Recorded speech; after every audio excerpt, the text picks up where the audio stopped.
मेरे दादाजी ने हेल के किंग के साथ महाजोंग खेलते खेलते पूरे 10 बिलियन हार दिए थे और गुस्से में उन्होंने 10 लाख गोस्ट सोल्जर्स की आर्मी इकट्ठा करके सीधे फेंगडू की विशाल सिटी पर चढ़ाई कर दी। वो लगभग अंडरवर्ल्ड के थ्रोन पर बैठने ही वाले थे, लेकिन तभी अचानक उनके पास अपनी सेना को सैलरी देने के लिए पैसे खत्म हो गए और कोई दूसरा रास्ता न बचने पर उन्होंने फिर से मेरे सपनों में घुसकर मुझे देखते ही चिल्लाना शुरू कर दिया, अरे निकम्मे, मुझे कितनी बार तुम्हारे सपनों में चोरी से आना पड़ेगा?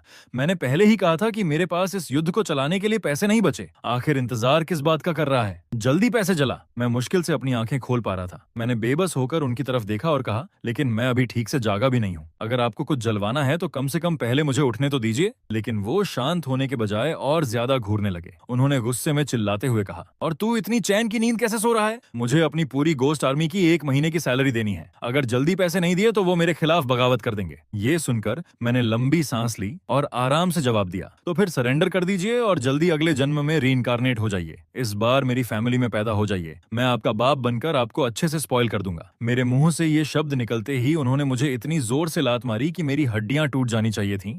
लेकिन अजीब बात यह थी कि मुझे जरा भी दर्द महसूस नहीं हुआ। उन्होंने गुस्से में मेरी तरफ उंगली दिखाते हुए दहाड़ा, अगर मैं दोबारा मरा तो मेरी सोल हमेशा के लिए वॉइड में बिखर जाएगी। बेवकूफ, अगर तूने मेरे लिए पैसे नहीं जलाए तो मैं अपने गुंडों को भेजकर तुझे सबक सिखाऊंगा, और अगर उससे भी बात नहीं बनी तो खुद तुझे घसीटकर हेल में ले जाऊंगा और वहीं तेरा दिमाग ठिकाने लगाऊंगा। ये सुनते ही मेरी रीढ़ में ठंडी सिहरन दौड़ गई। मैंने घबराकर निगलते हुए उनकी तरफ देखा। आप मुझे भी अपने साथ नीचे ले जाना चाहते हैं? दादाजी, आखिर आपने मुझसे कैसी दुश्मनी पाल रखी है? उन्होंने ठंडी आवाज में सूंघते हुए कहा, अगर मुझे कल तक वो नोट नहीं दिखे तो कसम से मैं खुद वापस आकर तुझे एबिस में अपने साथ घसीट ले जाऊंगा। सच कहूं तो मेरे दादाजी वाकई बहुत प्यार करने वाले इंसान हैं। मैंने अधीर होकर हाथ हिलाया और कहा, अगर आपको और कुछ नहीं चाहिए तो जल्दी जाइए यहाँ से। लेकिन गायब होने से पहले उन्होंने मुझे आखिरी बार घूरा और चिल्लाकर कहा, तुम्हारा दादा अभी भी लड़ाइयां जीतने में लगा है ताकि तुम्हारे लिए एम्पायर और शानदार जिंदगी बना सके। एहसान फरामोश अंधे इंसान। अगले ही पल मैं ठंडे पसीने में डूबा हुआ झटके से जाग गया। पिछले कुछ समय से मैं हर रात दादाजी का सपना देख रहा था और हर बार वो मुझसे अपने लिए और ज्यादा पैसे जलाने को कहते थे। मैं उनके लिए पहले ही हंड्रेड्स ऑफ बिलियंस की ऑफरिंग्स जला चुका था, लेकिन फिर भी पता नहीं क्यों वो कभी काफी नहीं पड़ता था। जब दुकान वाले को समझ आ गया कि मैं उसका कंपीटिंग बिजनेस शुरू करने वाला नहीं हूं तो उसने आखिरकार राहत की सांस ली और अजीब नजरों से मुझे देखते हुए कहा, शायद तुम्हारे बूढ़े बापू नीचे हेल में गैम्बलिंग एडिक्ट बन गए हैं। तुम ऐसे हमेशा पैसे नहीं जलाते रह सकते, एक दिन पूरी तरह कंगाल हो जाओगे। फिर अचानक उसकी आंखें ऐसे चमक उठी जैसे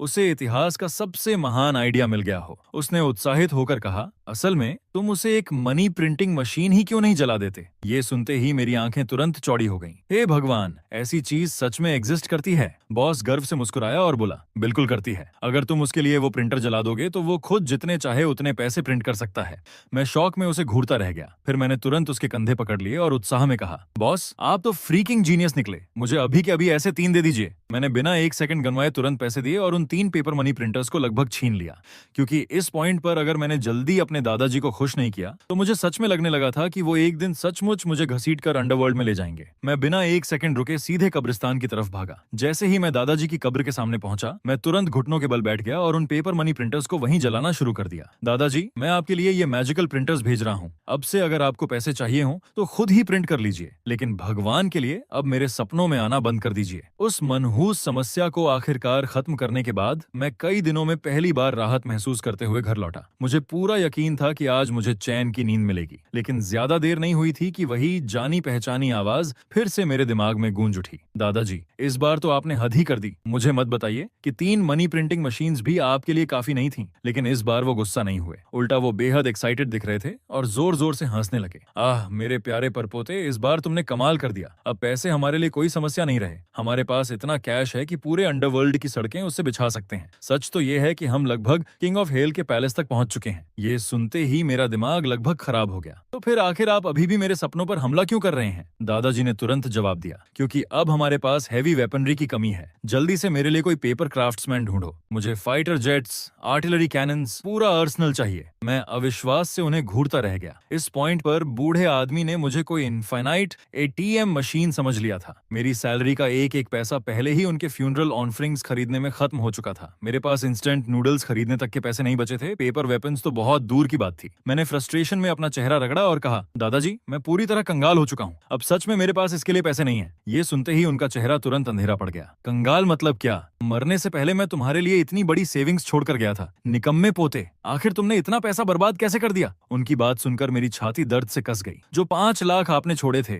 मेरी घटिया एक्स गर्लफ्रेंड मुझे स्कैम करके सारे पैसे लेकर भाग गई। ये कहते ही मेरी आंखों से आंसू निकल पड़े और मैं बुरी तरह रोने लगा। दादाजी ने मुझे पूरी निराशा से देखा और चिल्लाए, तुम बस बच्चे की तरह रोना जानते हो। मैंने गुस्से में आंसू पोंछे और वापस चिल्लाकर कहा, क्या मैं अब चैन से रो भी नहीं सकता? आदमी भी रोते हैं, पता है ना आपको। दादाजी तुरंत बोले, बस बहुत हुआ। अगर उस कचरे ने मेरे पोते को इस तरह बेइज्जत करने की हिम्मत की है तो मैं अपनी डेड मैन की इज्जत की कसम खाकर कहता हूँ कि मैं उसे इसकी कीमत जरूर चुकवाऊंगा। उनकी ये बात सुनकर सच कहूँ तो मैं थोड़ा इमोशनल हो गया। दादाजी आप सच में सबसे बेस्ट हो, मरने के बाद भी मैं आपकी प्रोटेक्शन पर जी रहा हूँ। उन्होंने गर्व से हाथ बांधे और कहा, ध्यान से सुनो लड़के, तुम्हारा दादा नीचे से एक मैसिव कू लॉन्च करने की तैयारी कर रहा है, एक लेजेंडरी कू। मैं कंफ्यूजन में पलकें झपकाने लगा। रुको, आप सच बोल रहे हैं? आप सच में किंग ऑफ हेल को हटाकर अंडरवर्ल्ड का थ्रोन कब्जाना चाहते हैं? दादाजी ने ठंडी हंसी छोड़ी। बिल्कुल सीरियस हूँ। अंडरवर्ल्ड असल में एक जायंट कॉर्पोरेट स्कैम है। वो जो 18 लेवल्स ऑफ हेल है ना, वो सब मास प्रोडक्शन नॉनसेंस है। मैं उससे तंग आ चुका हूँ। और अगर तुम्हें री इनकारनेट होना है तो हर चीज में रिश्वत देनी पड़ती है। दोबारा जन्म लेने से पहले सांस लेने तक का पैसा लेते हैं। अगर पैसे नहीं दे पाए तो 100 साल तक स्लेव लेबर करवाते हैं, सिर्फ किसी घटिया लॉटरी सिस्टम में एंट्री पाने के लिए। तब जाकर मुझे सब समझ आया। तो इसी वजह से आपने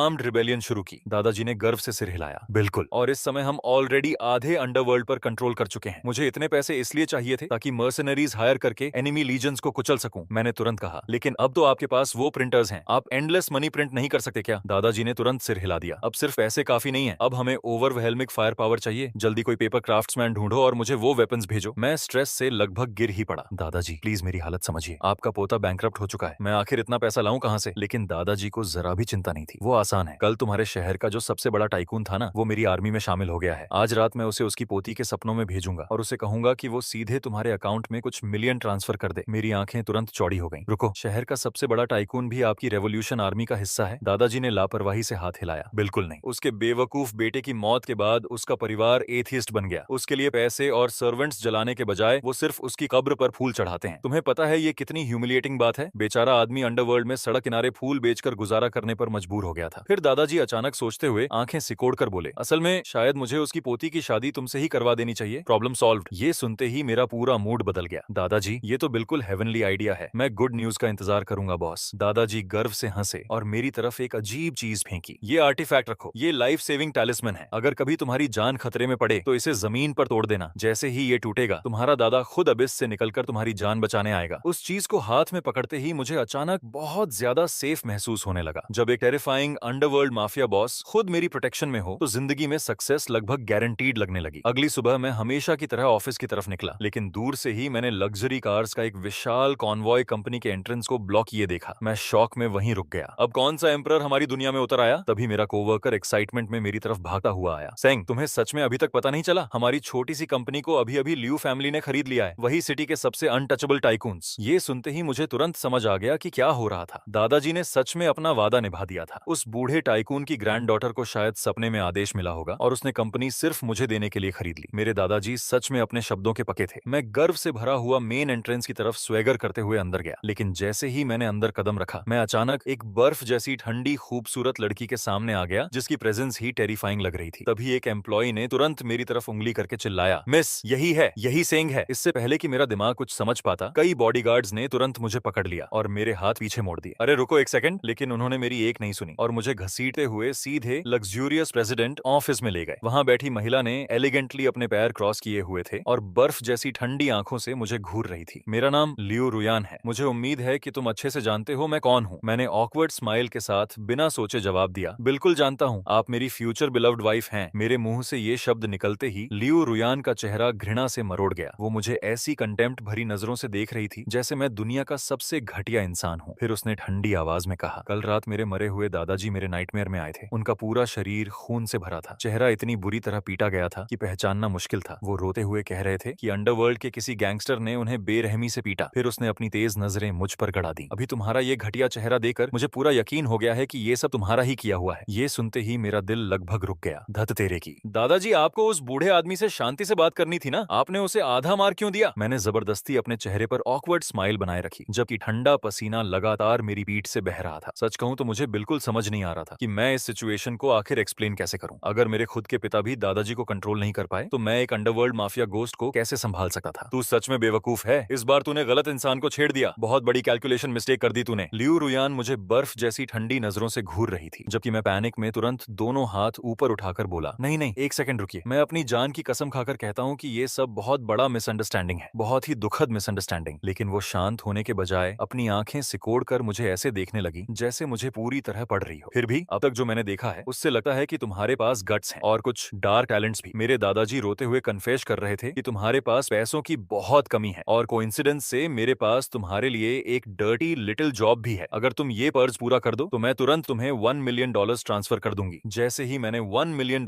सुना, मेरी आंखें फैल गईं और मेरा दिमाग लगभग बंद हो गया। मिशन क्या है? मैं तुरंत आगे झुक गया और कॉन्फिडेंटली अपनी छाती थपथपाते हुए बोला, आप किसी बात की चिंता मत कीजिए, मैं पूरा मेज परफेक्टली क्लीन कर दूंगा। लियू रुयान ने आराम से पैर क्रॉस किए और बोली, हाल ही में मैंने एक हाफ फिनिश टावर बिल्डिंग खरीदी थी, लेकिन कंस्ट्रक्शन दोबारा शुरू होने के बाद से वहां लगातार टेरिफाइंग एक्सीडेंट्स हो रहे हैं, डार्क सुपरनैचुरल फेनोमेना। मुझे चाहिए कि तुम वहां जाकर तुरंत एक्सरसाइज करो। अगर तुम सफल हुए तो पूरा मिलियन तुम्हारा, कैश, बिना किसी सवाल के। मैंने लगभग तुरंत डील एक्सेप्ट कर ली। आखिर वो बस एक अबैंडन्ड बिल्डिंग ही तो थी। शायद ग्रीड मेरी आंखों पर पर्दा नहीं डाल रही थी, लेकिन उससे पहले कि मैं कॉन्ट्रैक्ट के अंदर छिपी हॉरिफाइंग डिटेल्स पूछ पाता, उसके बॉडीगार्ड्स ने मुझे पकड़कर कूड़े के बोरे की तरह सड़क पर फेंक दिया। मैं डिग्निटी बनाए रखते हुए उठा और अपने कपड़ों की धूल झाड़ने लगा। सच में ये किस तरह के मैंसर्स हैं? लेकिन तभी मेरी नजर पास पड़े एक फटे हुए न्यूज़पेपर पर गई और उसकी खून से सनी हेडलाइन ने तुरंत मेरी रगों में बर्फ जमा दी। Brutal murder inside abandoned building. एक किडनैपर ने बिल्डिंग के अंदर अपनी विक्टिम को टॉर्चर करके मार डाला था और उसकी ब्लड थर्स्टी सोल अब हमेशा के लिए वहीं भटक रही थी। उस कमीनी चुड़ैल ने सच में मुझे सीधे स्लॉटर हाउस भेज दिया। मैं बुरी तरह कांपते हुए उस विशाल अंधेरी बिल्डिंग की तरफ देखने लगा जो मेरे सामने खड़ी थी। पिच ब्लैक एंट्रेंस के अंदर मुझे एक टूटी हुई वुडन एग्जॉर्सिस्ट सोर्ड के टुकड़े दिखाई दिए और तभी बिल्डिंग की गहराइयों से एक डिस्टॉर्टेड फ्यूनरल मेलोडी गूंजने लगी। ये क्या बकवास है? ये तो साइंस के हर कानून को तोड़ रहा है। उस पॉइंट पर मेरी सर्वाइवल इंस्टिंक्ट्स पूरी ताकत से मुझे भागने के लिए चिल्ला रही थीं, लेकिन उस $1 मिलियन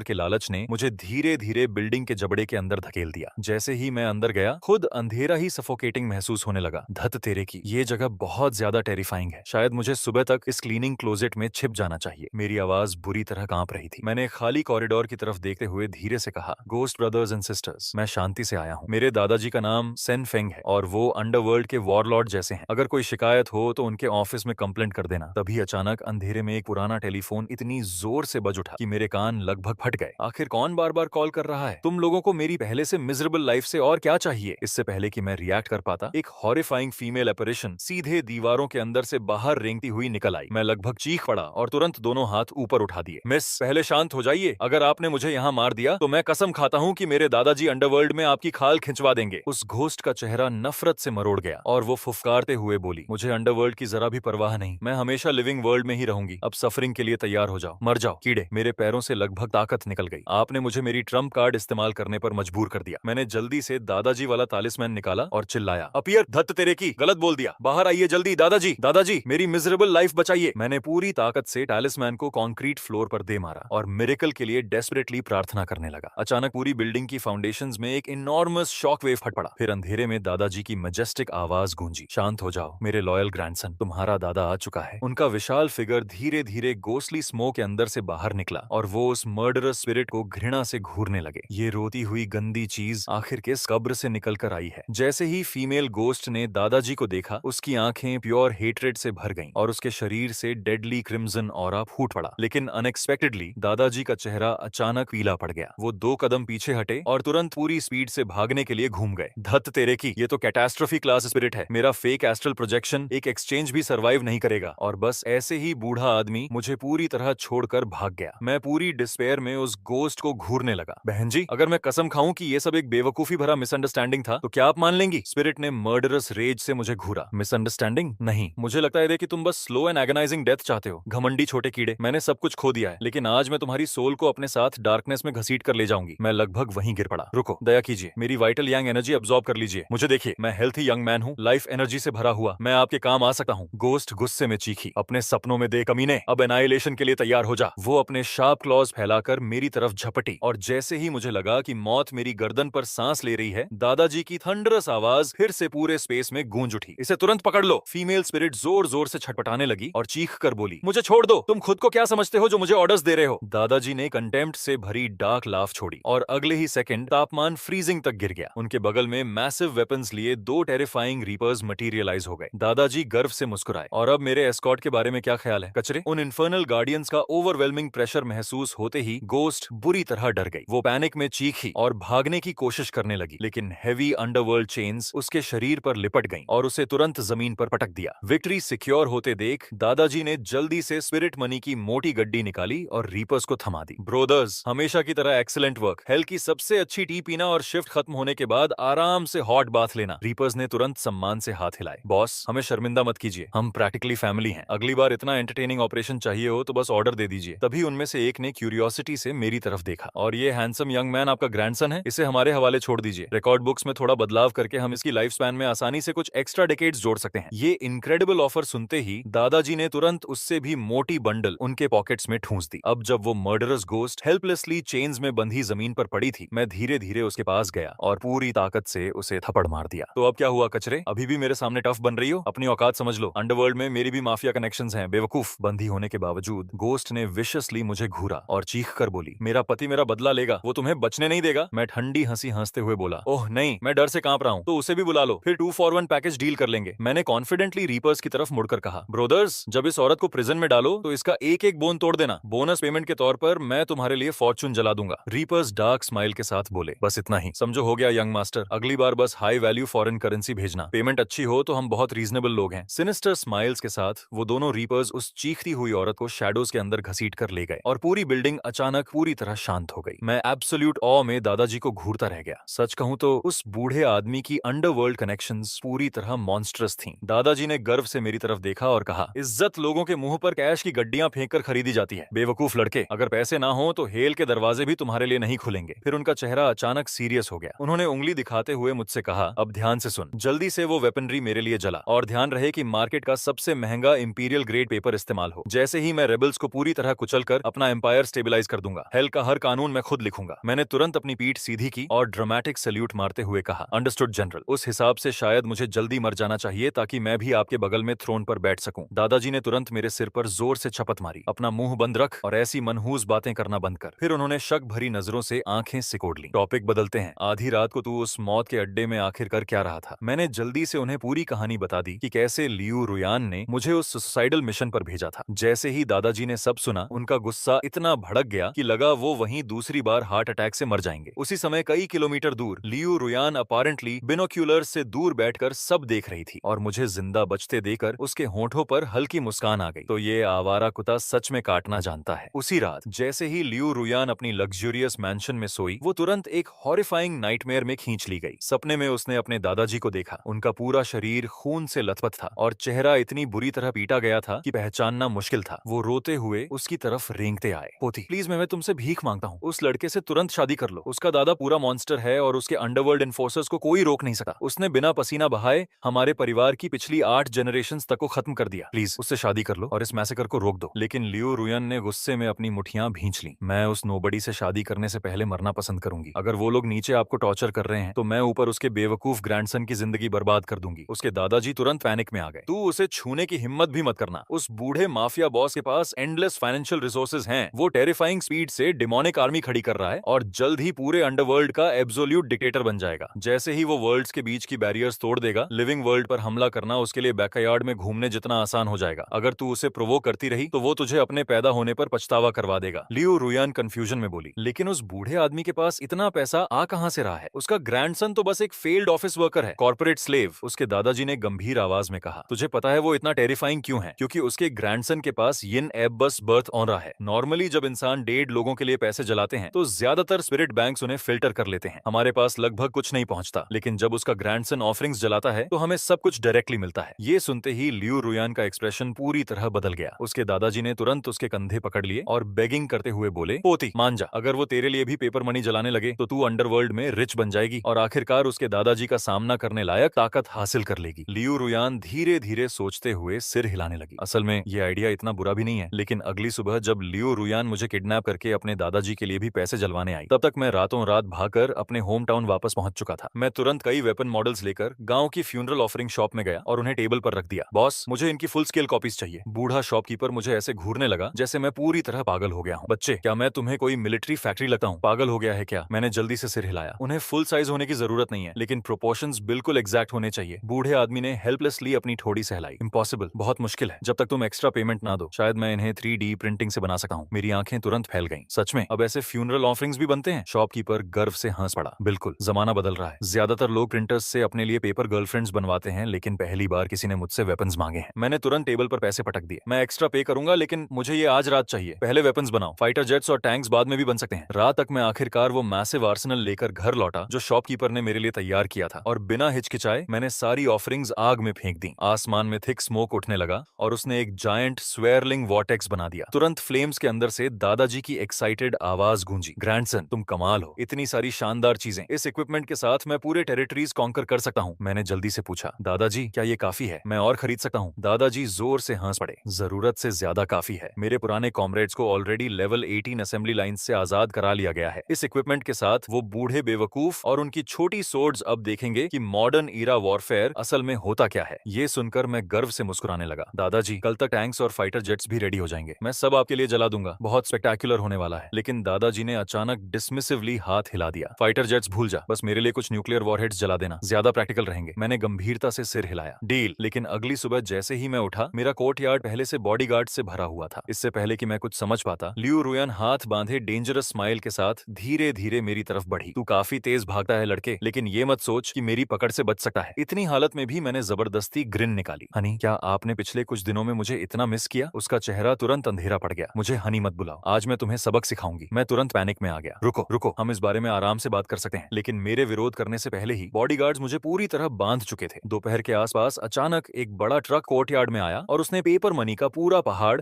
बीच आंगन में उलट दिया। मैं शौक में उसे घूरने लगा। ये सब आखिर क्या है? लियू रुयान ने ठंडी नजरों से मुझे देखा और कहा, क्या तुम पैसे जलाने में बहुत अमेजिंग नहीं हो? तो शुरू हो जाओ। मैं कंफ्यूजन में पलकें झपकाने लगा। रुको, आप चाहती हैं कि मैं आपके दादाजी के लिए भी पैसे जलाऊं? जैसे ही मेरे मुंह से ये शब्द निकले, लियू रुयान का गुस्सा पूरी तरह फट पड़ा। लियू रुयान ने गुस्से में जमीन पर पैर पटका और मर्डरस आइज से मेरी तरफ उंगली दिखाते हुए बोली, अगर तुमने एक और बेवकूफी भरी बात कही ना, तो मैं तुम्हारा मुंह फाड़ दूंगी। मैंने तुरंत मासूम बनते हुए दोनों हाथ ऊपर उठा दिए। मैं तो बस मजाक कर रहा था, लेकिन ऑनेस्टली देखा जाए तो ये बस समय की बात है। फिर मैंने कोर्टयार्ड में पड़े पेपर मनी के विशाल ढेर की तरफ देखा और लंबी सांस ली। वैसे मैं आपके दादाजी के लिए पैसे जलाऊं कैसे? स्पिरिचुअल ट्रांसफर सिर्फ डायरेक्ट फैमिली मेंबर्स के बीच काम करते हैं, वरना ऑफरिंग रिजेक्ट हो जाती है। उसके बगल में खड़ा टाओइस्ट प्रीस्ट धीरे धीरे सिर हिलाते हुए बोला, मिस, ये सही कह रहा है। लियू रुयान गहरी सोच में पड़ गई। तो फिर क्या करें? क्या सच में कोई तरीका नहीं है? प्रिस्ट ने आराम से अपनी दाढ़ी सहलाई और बोला, एक तरीका है। तुम दोनों को शादी करनी होगी और ऑफिशियली मैरिज रजिस्टर करवानी होगी। उसके बिना ये तुम्हारे परिवार की तरफ से ऑफरिंग्स बर्न नहीं कर सकता। ये सुनते ही हम दोनों पूरी तरह फ्रीज हो गए। मतलब लीगली शादी? टॉइस्ट ने गंभीरता से सिर हिलाया। लियू रुयान ने फ्रस्ट्रेशन में अपने दांत भींच लिए, लेकिन कुछ सेकंड की खामोशी के बाद उसने लंबी सांस ली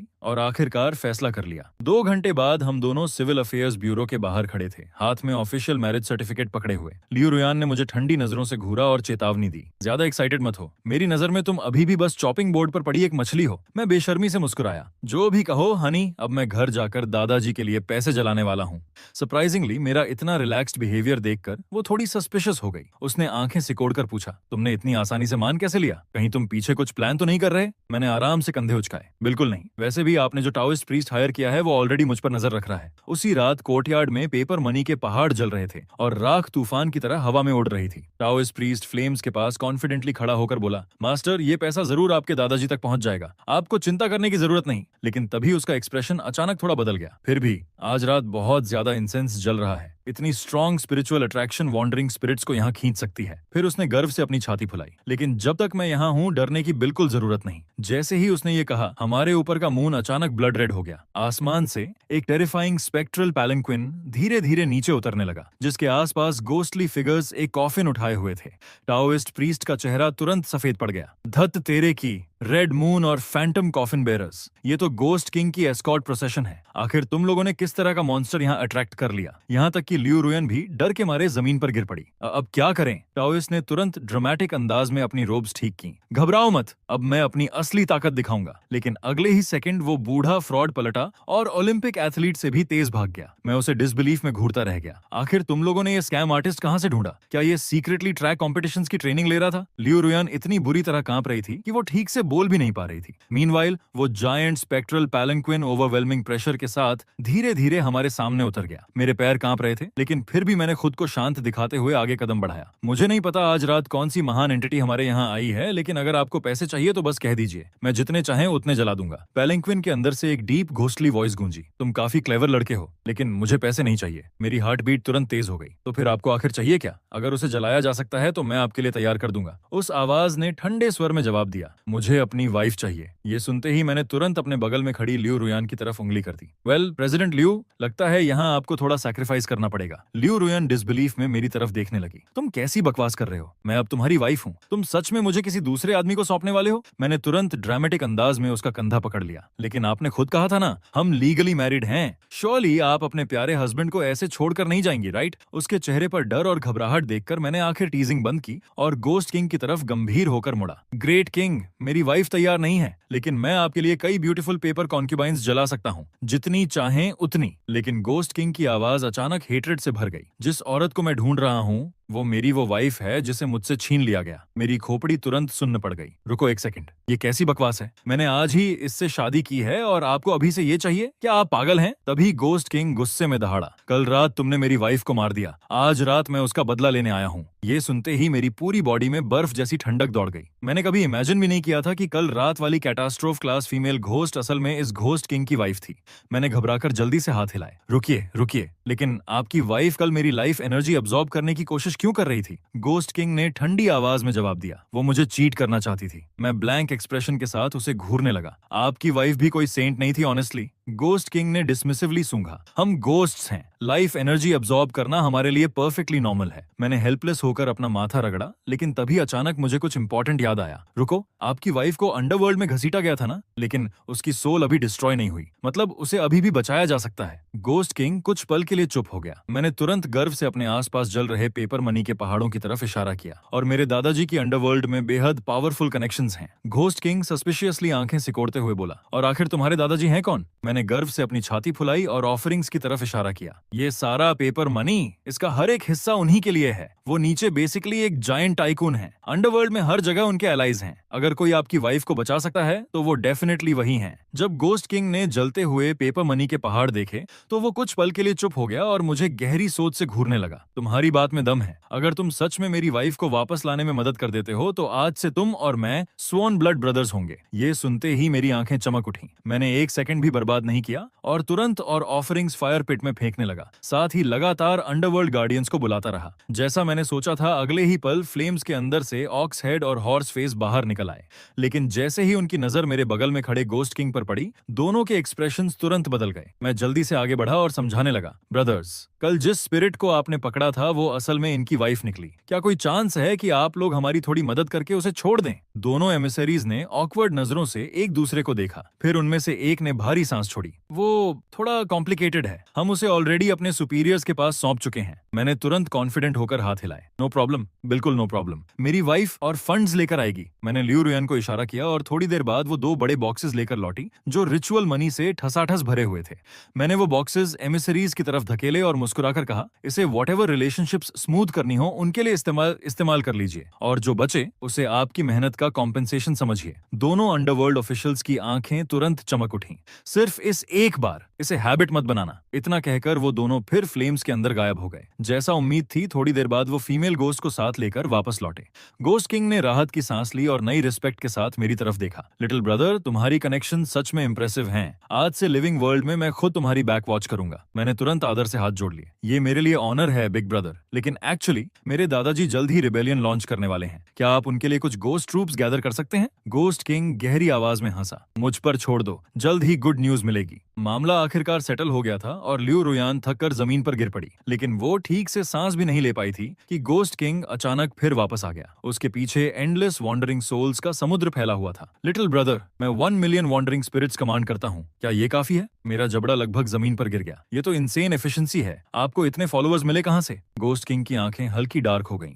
जब मैं जिंदा था मैं एक महान जनरल था। मेरे साथ मेरे मिलियन सोल्जर्स को बिट्रे करके मैसेकर कर दिया गया था। अगर तुम्हारे दादाजी को ट्रूप्स चाहिए तो वो इन सबको ले सकते हैं। मैंने उसे बार बार धन्यवाद दिया और बिना एक पल गंवाए तुरंत कंटेनमेंट स्फीयर से दादाजी को रिलीज कर दिया। दादाजी अपने गोस्ट बॉडीगार्ड्स के स्क्वाड के साथ गर्व से प्रकट हुए। ग्रैंडसन, तुम्हारे दादाजी आ गए हैं। इस बार किस मुसीबत में फंस गए हो? लेकिन अगले ही सेकंड उनकी नजर गोस्ट किंग और उसके पीछे खड़ी मिलियन स्पिरिट आर्मी पर पड़ी। दादाजी का चेहरा तुरंत बदल गया। ग्रैंडसन, भगवान तुम्हारी रक्षा करे। मुझे अचानक अंडरवर्ल्ड में बहुत जरूरी काम याद आ गया। वो तुरंत पलटकर भागने लगे, लेकिन मैंने जल्दी से उन्हें पकड़ लिया। दादाजी भागिए मत, ये मेरे नए स्वॉन बिग ब्रदर हैं। दादाजी पूरी तरह फ्रीज हो गए। जब मैंने जल्दी जल्दी उन्हें पूरी सिचुएशन समझाई तो उस विशाल स्पेक्ट्रल आर्मी को देखते हुए उनकी आंखें धीरे धीरे चमकने लगीं। गोस्ट किंग शांत कदमों से आगे बढ़ा। ये मिलियन सोल आर्मी ले लीजिए, इसे आपकी कॉज में मेरा इन्वेस्टमेंट समझिए। दादाजी एक्साइटमेंट से लगभग फट पड़े। एक्सीलेंट, जैसे ही मैं अंडरवर्ल्ड कॉन्कर करूंगा मैं तुम्हें खुद का टेरिटरी दूंगा। गोस्ट किंग जोर से हंसा। मेरे लिटिल ब्रदर के ग्रैंडफादर नेचुरली मेरे ग्रैंडफादर भी हुए। अलायंस फाइनलाइज होने के बाद गोस्ट किंग अपनी मिलियन स्पिरिट्स आर्मी लेकर डार्कनेस में चला गया, लेकिन दादाजी वहीं रुक गए। उन्होंने सस्पिशियस नजरों से मुझे देखा। ओए लड़के, तूने हाल ही में मेरे वेपन्स जलाने बंद क्यों कर दिए? फिर उन्होंने कैजुअली लियू रुयान की तरफ इशारा किया। और तुम्हारे फादर इन लॉ वाला बूढ़ा आज अचानक बहुत रिच बन गया था, इसलिए मैंने उसके सारे फंड्स कॉन्फिस्केट कर लिए। लियू रुयान शॉक में चीख पड़ी। आपने अभी क्या कहा? दादाजी ने डिसमिसिवली हाथ हिलाया। रिलैक्स, अब तुम मेरे ग्रैंडसन की वाइफ हो ना, इसे इन्वेस्टमेंट समझो। फिर उन्होंने गर्व से अपनी छाती फुलाई। जैसे ही मैं अंडरवर्ल्ड पूरी तरह कन्वर्ट कर लूंगा, मैं तुम दोनों के names book of life and death से इरेज कर दूंगा। लियू रुयान तुरंत भौहें सिकोड़कर बोली, नो थैंक्स, मैं कोई झुर्रियों वाली बूढ़ी औरत बनकर हमेशा नहीं जीना चाहती। दादाजी ने उसकी इग्नोरेंस पर तुरंत ताना मारा। तुझे क्या पता, तुम्हारा शरीर बिल्कुल अभी जैसा है वैसा ही रहेगा। Eternal youth. जैसे ही लियू रुयान ने इटर्नल यूथ शब्द सुने, उसका पूरा एक्सप्रेशन इंस्टेंटली बदल गया। उसकी आंखें एक्साइटमेंट से चमकने लगीं। मैं धीरे से बड़बड़ाया, लगता है ये अभी भी पूरी तरह कन्विंस्ड नहीं हुई। दादाजी ने तुरंत कंधे उचकाए। परफेक्ट, मेरे कई पुराने कॉमरेड्स बिलियनियर्स हैं और वो सब अपनी ग्रैंडडॉट्स की शादी तुमसे करवाने को डेस्परेट हैं। ये सुनते ही लियू रुयान पूरी तरह पैनिक में आ गई। उसने मेरा हाथ कसकर पकड़ा और मुझे सीधे घर के अंदर घसीट ले गई। एब्सोल्युटली नॉट, जीत मेरी होगी। मैं उसके पीछे लड़खड़ाते हुए हेल्पलेस होकर बोला, औरत, अब बहुत देर हो चुकी है, अब कुछ वापस नहीं हो सकता। 1 साल बाद दादाजी सक्सेसफुली पूरे अंडरवर्ल्ड के रूलर बन गए और उन्होंने हमारे दोनों नाम book of life and death से मिटा दिए। उस दिन के बाद लियू रुयान और मैं कभी बूढ़े नहीं हुए। हम हर दिन दुनिया की सबसे लग्जूरियस जिंदगी जीने लगे। हर रोज पैसों के पहाड़ गिनने के अलावा मैं बेसिकली बस अपनी इमॉर्टल वाइफ के साथ शॉपिंग करने जाता था। लेकिन ठीक जब मैं उसे प्राइवेट आइलैंड वेकेशन पर ले जाने की प्लानिंग कर रहा था, तभी दादाजी का ड्रीम ट्रांसमिशन अचानक डेथ सेंटेंस की तरह मेरे दिमाग में फट पड़ा। ग्रैंडसन, सोना बंद कर और जल्दी मुझे बचा। तुम्हारे दादाजी उन डायमंड मनी प्रिंटर्स की वजह से बर्बाद होने वाले हैं। सपने के अंदर दादाजी डिस्पियर में अपने पैलेस के प्रेशियस व्हाइट जैड टाइल्स तोड़ते हुए इधर उधर कूद रहे थे। उनके सिर से उठता काला धुआं प्रैक्टिकली एक जायंट हेल्प साइन बना रहा था। मैंने कंफ्यूजन में उन्हें घूरा। दादाजी, आप क्या बोल रहे हैं? क्या उन 3 मनी प्रिंटिंग मशीन्स ने आपको अंडरवर्ल्ड का सुप्रीम रूलर नहीं बना दिया था? दादाजी लगभग रो पड़े। यही तो प्रॉब्लम है, अब बहुत ज्यादा पैसा हो गया है। एक स्टीम्ड बन की कीमत 500 बिलियन हो चुकी है। डीमंस को अपनी सैलरी ट्रक्स में ढोनी पड़ रही है। हर कोई रिबेलियन के कगार पर है।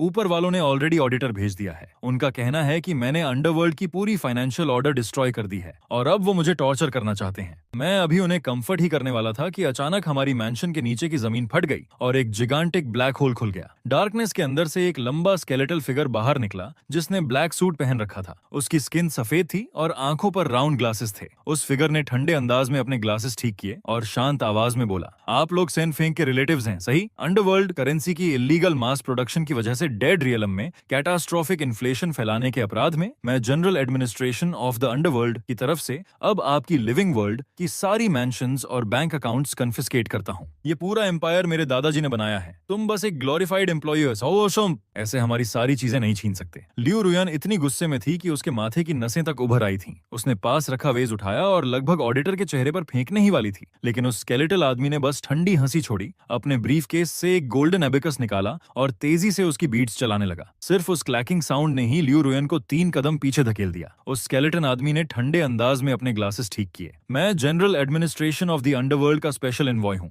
मैं सिर्फ ये प्रॉपर्टी कॉन्फिस्केट नहीं करूंगा, बल्कि तुम्हें अकॉम्प्लिसेस मानकर इंटरोगेशन के लिए भी ले जाऊंगा। मैंने तुरंत नर्वस होकर दोनों हाथ ऊपर उठा दिए। आराम से सर, आराम से। ये बस थोड़ी इन्फ्लेशन है, इतनी दूर जाने की जरूरत नहीं। मैं तुरंत अंडरवर्ल्ड टैक्सेस पे कर दूंगा। मैं गारंटी देता हूँ कि आप सेटिस्फाइड होकर जाएंगे। परमिशन का इंतजार किए बिना मैं दौड़कर स्टडी रूम में गया और अपनी old university economics text book के साथ कुछ पेपर गोल्ड बार्स उठा लाया। फिर बिना हिचकिचाए सब कुछ ब्राजियर में फेंक दिया। दादाजी तैयार हो जाइए, ये हमारा अल्टीमेट फाइनेंशियल न्यूक्लियर वेपन है। अब उन इग्नोरेंट अंडरवर्ल्ड फूल्स को असली इकोनॉमी समझाने का समय आ गया है। ऑडिटर मुझे किताब जलाते हुए देखकर कंटेम्प्ट से हंस पड़ा, लेकिन अगले ही सेकंड उसकी पॉकेट में रखा कम्युनिकेशन टैलिस्मैन ऐसे वायलेंटली वाइब्रेट करने लगा जैसे उसे बिजली लगी हो। जैसे ही उसने कॉल उठाई, उसकी आंखें लगभग सॉकेट्स से बाहर निकल आईं। वो पूरी तरह स्टोन स्टैचू की तरह फ्रीज हो गया। वो अभी मुझे हैंडकफ्स पहनाने ही वाला था कि कम्युनिकेशन टैलिस्मैन के अंदर से अंडरवर्ल्ड डायरेक्टर जनरल की फ्यूरियस रोर पूरे मैंशन में गूंज उठी। सीलिंग पर लटके शैंडलियर्स तक हिलने लगे। Director director, young master Seng ने जो इकोनॉमिक्स बुक जलाई है वो डिवाइन रेलिक निकली। दूसरी तरफ डायरेक्टर जनरल इतनी एक्साइटमेंट में था कि ठीक से बोल भी नहीं पा रहा था। अपेरेंटली दादाजी ने मैक्रो इकोनॉमिक्स का इस्तेमाल करके न सिर्फ अंडरवर्ल्ड की इन्फ्लेशन स्टेबलाइज कर दी थी, बल्कि पूरे हेल में गवर्नमेंट बॉन्ड्स तक इशू कर दिए थे। अब अंडरवर्ल्ड का हर घोस्ट डेस्परेटली अपना पैसा दादाजी के फाइनेंशियल सिस्टम में डिपॉजिट करने के लिए लड़ रहा था। किसी तरह मेरे दादाजी अंडरवर्ल्ड सेंट्रल बैंक के ऑनरी चेयरमैन बन चुके थे। ऑडिटर का चेहरा डर से पूरी तरह सफेद पड़ गया। वो तुरंत घुटनों पर गिर पड़ा और खुद को थप्पड़ मारने लगा। यंग मास्टर सेंग, मैं अंधा था, मैं आपकी ग्रेटनेस पहचान नहीं पाया। ये पूरी सिचुएशन बस एक मिसअंडरस्टैंडिंग थी। कृपया मुझे माफ कर दीजिए और प्रिटेंड कीजिए कि कुछ हुआ ही नहीं। वो खुद को इतना जोर से थप्पड़ मार रहा था कि उसका चेहरा लगभग डिफॉर्म हो गया, फिर अचानक ब्लैक स्मोक में बदलकर फ्लोर की दरार से भाग गया। ठीक उसी समय मैंशन के डोर्स जोर से खुल गए। एक गोल्डन पेंटेड स्पोर्ट्स कार पूरी स्पीड से गार्डन में घुसी और स्क्रीच के साथ रुक गई। उसमें से एक मोटा आदमी उतरा जिसकी गोल्ड चेन उसके अंगूठे से भी मोटी थी। वो एरोगेंट अंदाज में अपना बड़ा पेट सहलाते हुए बोला, लियो रुयान, ये लैंड ट्रांसफर कॉन्ट्रैक्ट साइन कर रही हो या नहीं? चाहे तुम चाहो या ना चाहो, मेरे पीछे पावरफुल लोग हैं। आज तुम्हें कोई नहीं बचा सकता। वांग बातियन इतने भारी कदमों से गार्डन पार कर रहा था कि उसके पैरों के नीचे स्टोन टाइल्स तक टूट रही थीं। लियो रुयान तुरंत गुस्से में चिल्लाई, वांग बातियन, हद पार मत करो। ये जमीन लियो फैमिली की है, ये सीधी रॉबरी है। वांग बातियन एरोगेंट हंसी हंसा, तो क्या हुआ अगर मैं लूट रहा हूँ? तुम्हारा मरा हुआ दादा क्या करेगा? अर्न से निकलकर मुझे मारेगा? फिर उसने ठंडे अंदाज में हाथ हिलाया। Guards move. ब्लैक सूट्स पहने कई बॉडीगार्ड्स अपनी नकल्स और नेक क्रैक करते हुए हमारी तरफ बढ़ने लगे। उसी समय मैंने ठंडी हंसी छोड़ी और धीरे से पॉकेट से एक स्पेशल पेपर वॉकटॉक निकाला। ओल्ड वांग, आज तुमने अपनी कब्र खुद खोद ली। मैंने डिवाइस दबाया और कामली बोला, brother ox, brother horse, living world में कोई रिस्पेक्ट देना नहीं चाहता और ऊपर से हमारे ग्रैंडफादर को इंसल्ट कर रहा है। अब ये मामला आप लोगों के हवाले। तभी एक बॉडीगार्ड का पंच मेरे चेहरे से बस कुछ इंच दूर था कि अचानक आसमान पूरी तरह डार्क हो गया। क्रिम्सन लाइटनिंग का एक बोल्ट सीधे कोर्टयार्ड के बीचों बीच गिरा और पूरी जमीन हिल गई। वांग बातियान का चेहरा तुरंत सफेद पड़ गया। ये क्या हो रहा है? दिन दहाड़े थंडर कैसे हो सकता है? स्मोक के अंदर से दो जिगांटिक 3 मीटर लंबे फिगर्स धीरे धीरे बाहर आए। एक का सिर बैल जैसा था और दूसरे का चेहरा घोड़े जैसा। दोनों ने बुलेट प्रूफ वेस्ट्स पहने थे और उनके हाथों में ब्लू लाइट से ग्लोइंग मैसिव गैटलिंग गन्स थीं। जैसे ही वांग बातियान ने उन मॉन्स्टर्स को देखा, वो लिटरली डर के मारे पेशाब कर बैठा और मिट्टी की तरह जमीन पर गिर गया। पूरे गार्डन का एटमॉस्फेयर जम गया। वो इतना डरा हुआ था कि उसकी टाइनी ट्रांसल्यूसेंट सोल आधी बॉडी से बाहर निकल आई, लेकिन हॉर्स फेस ने कैजुअली उसे थप्पड़ मारकर वापस शरीर में ठूंस दिया। ऑनेक्स हेड ने धीरे से अपनी गैटलिंग गन का चार्जिंग हैंडल खींचा और उसे घूरते हुए बोला, तो तू वो पैथेटिक बैस्टर्ड है जो लॉर्ड सेंग की फ्यूचर ग्रैंडडॉटर इन लॉज को बुली करने आया था। फिर उसने रोटेटिंग बैरल सीधे वांग बेचन के माथे पर तान दी। ठंडी मेटल स्किन से लगते ही बेचारा आदमी दूसरी बार पेशाब कर बैठा। माफ कर दीजिए great sirs, please spare me. मैं अभी चला जाता हूँ, मुझे वो लैंड नहीं चाहिए। मैं तुरंत प्रेसिडेंट लियू को 100 मिलियन कंपेंसेशन दूंगा। हॉर्स फेस ने तुरंत डिसमिसिवली सूंघा। लिविंग वर्ल्ड का पैसा हमारे लिए यूजलेस ट्रैश है। घर जा, पेपर ऑफरिंग्स और स्पिरिट मनी के पहाड़ तैयार कर, फिर ठीक से लॉर्ड सेंग से फॉरगिवनेस मांगते हुए उन्हें जला, वरना कल रात हम खुद तेरे बेड के पास बैठकर सुबह तक हॉरर स्टोरीज सुनाएंगे। वांग बातियन पूरी पैनिक में रेंगता हुआ भाग गया, यहाँ तक कि अपनी गोल्डन स्पोर्ट्स कार भी वहीं छोड़ गया। तभी गार्डन के बीच की हवा फिर डिस्टॉर्ट होने लगी। दादाजी सेन फेंग एक बार फिर प्रकट हुए, लेकिन इस बार उन्होंने लग्जूरियस रोब्स नहीं पहने थे। उनकी जगह वो इंटिमिडेटिंग कैमोफ्लेज कॉम्बैट यूनिफॉर्म में थे। आते ही वो जोर से चिल्लाए, ग्रैंडसन, कचरे को बुली करने में टाइम वेस्ट मत कर। अंडरवर्ल्ड बॉर्डर्स पर डिजास्टर हो गया है। मेरा एक्सप्रेशन तुरंत सीरियस हो गया। दादाजी ग्रिम आवाज में बोले, सेटन नाम के किसी आदमी के नेतृत्व में salty western demons millions of zombies के साथ हम पर हमला कर रहे हैं। मैं कंफ्यूजन में पलकें झपकाने लगा। Western demons? क्या वो आपकी जुरिस्डिक्शन के बाहर नहीं आते? अब अंडरवर्ल्ड में इंटरनेशनल कॉन्फ्लिक्ट्स भी होते हैं। ऑनक्स हेड ने गुस्से में जमीन पर पैर पटका और उसके नीचे क्रेटर बन गया। उन हरामियों ने बिना परमिशन बॉर्डर क्रॉस किया है। ये सुनते ही मैंने धीरे धीरे आंखें सिकोड़ लीं और मैलिशियस ग्रिन दे दी। तो वो उड़ सकते हैं, हाँ? और आग भी उगलते हैं? फिर मैंने कॉन्फिडेंटली दादाजी की तरफ देखा। चिंता मत कीजिए, अगर वो मिथोलॉजी के रूल्स की रिस्पेक्ट नहीं करते तो हम उन्हें साइंस से सबक सिखाएंगे। मैं पूरी रात ड्राइव करके गांव की पेपर ऑफरिंग शॉप पहुंचा। ओनर दुकान बंद करने ही वाला था कि मैंने उसकी कॉलर पकड़ ली और टेबल पर पैसों का बड़ा ढेर पटक दिया। बॉस उठो, मेरे लिए सबसे बड़ा डोंगफिंग बैलिस्टिक मिसाइल बनाओ जो तुम बना सकते हो, और उसके साथ कुछ न्यूक्लियर वॉरहेड्स भी अटैच कर दो। मुझे फुल स्केल चाहिए और सबसे पावरफुल एक्सप्लोजिव्स के साथ। बूढ़ा शॉपकीपर मुझे ऐसे घूरने लगा जैसे उसकी सोल बॉडी छोड़ चुकी हो। भाई, क्या तुम सच में अंडरवर्ल्ड को वर्ल्ड वॉर 3 में घसीटना चाहते हो? आज तक किसी ने ऐसा ऑर्डर नहीं दिया। मैं बेचारे आदमी से जबरदस्ती जल्दी काम करवा ही रहा था कि अचानक आसमान में ओवरवेलमिंग हेवनली क्वायर गूंजने लगी। मैंने ऊपर देखा तो मैंशन के ऊपर टाइनी ब्लैक विंग्ड डीमंस का स्वॉर्म उड़ रहा था, जिनके हाथों में ट्राइडेंट्स थे। जैसे ही वो छोटे डेविल्स मक्खियों की तरह मेरी तरफ डाइव करने लगे, मैंने पास पड़ा फायर एक्सटिंग्विशर उठाया और लीडर के चेहरे पर पूरा स्प्रे मार दिया। व्हाइट फोम में लिपटा वो डीमन दर्द से चीखा और सीधे स्ट्रीट लाइट पोल में सिर मारकर गिर पड़ा। उसके सिर के चारों तरफ गोल्डन स्टार्स घूम रहे थे, जबकि उसके विंग्स बुरी तरह ट्विच कर रहे थे। मैंने तुरंत गुस्से में उसकी तरफ उंगली दिखाई। धत्त तेरे की, मेरे टेरिटरी में आकर कोई भी ट्रबल क्रिएट नहीं करेगा। बॉस, मिसाइल तैयार है, जल्दी आग लगाइए। पेपर ऑफरिंग शॉप का मालिक इतना डरा हुआ था कि उसने मेरी वजह से अपनी जान तक दांव पर लगाने का फैसला कर लिया। उसका पूरा शरीर अनकंट्रोलेबली कांप रहा था, जबकि वो मुश्किल से मैच स्टिक जलाने की कोशिश कर रहा था। उसका हाथ इतनी बुरी तरह हिल रहा था जैसे कोई म्यूजिकल इंस्ट्रूमेंट बजा रहा हो। जैसे ही फ्लेम उस gigantic full scale replica ballistic missile को छुई, पूरा मिसाइल तुरंत आग में घिर गया। मैसिव स्मोक क्लाउड के अंदर लिपटा हुआ वो पेपर मिसाइल सीधे वॉइड में गायब हो गया। कुछ ही सेकंड्स बाद अंडरवर्ल्ड कम्युनिकेशन चैनल से दादाजी की एक्साइटेड हंसी डेफनिंग एक्सप्लोजन्स के साथ गूंज उठी। ग्रैंडसन, ये चीज कमाल की है। उन सॉल्टी छोटे बास्टर्ड्स को जमीन पर उतरने का मौका तक नहीं मिला और इस जायंट रेडिश ने उन्हें हवा में ही उड़ा दिया। अंडरवर्ल्ड बॉर्डर पर पूरा बैटलफील्ड केओस में बदल चुका था। खुद सेटन एक मैसिव क्रेटर के अंदर से मिट्टी और स्मोक में लिपटा हुआ बाहर निकला।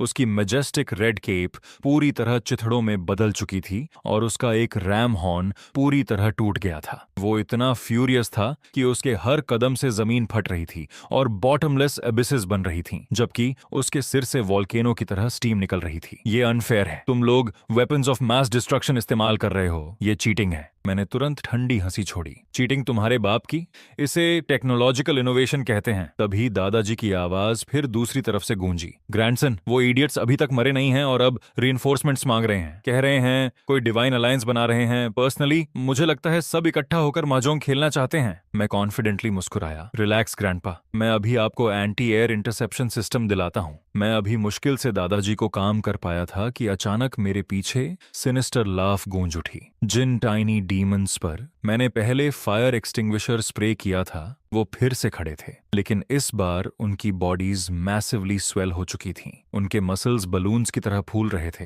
कपड़े फट रहे थे और अंदर डिस्गस्टिंग पर्पल फ्लैश दिख रही थी। लियू रुयान तुरंत नर्वस होकर पीछे हट गई। केयरफुल, लगता है ये म्यूटेट हो गए हैं। मैंने कॉन्फिडेंटली अपनी नेक क्रैक की। म्यूटेटेड माई फुट, बस सूज गए हैं। फिर मैंने ड्रामेटिक अंदाज में लियू रुयान को पीछे खींच लिया। पीछे हटो और अपने हस्बैंड को इन्हें इंटर डायमेंशनल इलेक्ट्रोशॉक लेसन देते हुए देखो। ऑनेस्टली एक्साइटमेंट से मेरे कान तक खुजला रहे थे, लेकिन जैसे ही वो जायंट डीमंस मुझ पर अटैक करने वाले थे, उनकी बॉडीज अचानक फ्रीज हो गईं, जैसे किसी ने पॉज बटन दबा दिया हो। फिर वो वायलेंटली कांपने लगे और लाउड पॉपिंग साउंड्स के साथ वापस नॉर्मल साइज में श्रिंक होने लगे। तभी उनमें से एक ने अचानक रिस्पेक्टफुल आवाज में कहा, mister Singh, please don't panic, मैं हैड्स हूं। मुझे उन मिसाइल्स में काफी इंटरेस्ट है जो आपने सेन फेंग के लिए बर्न किए थे।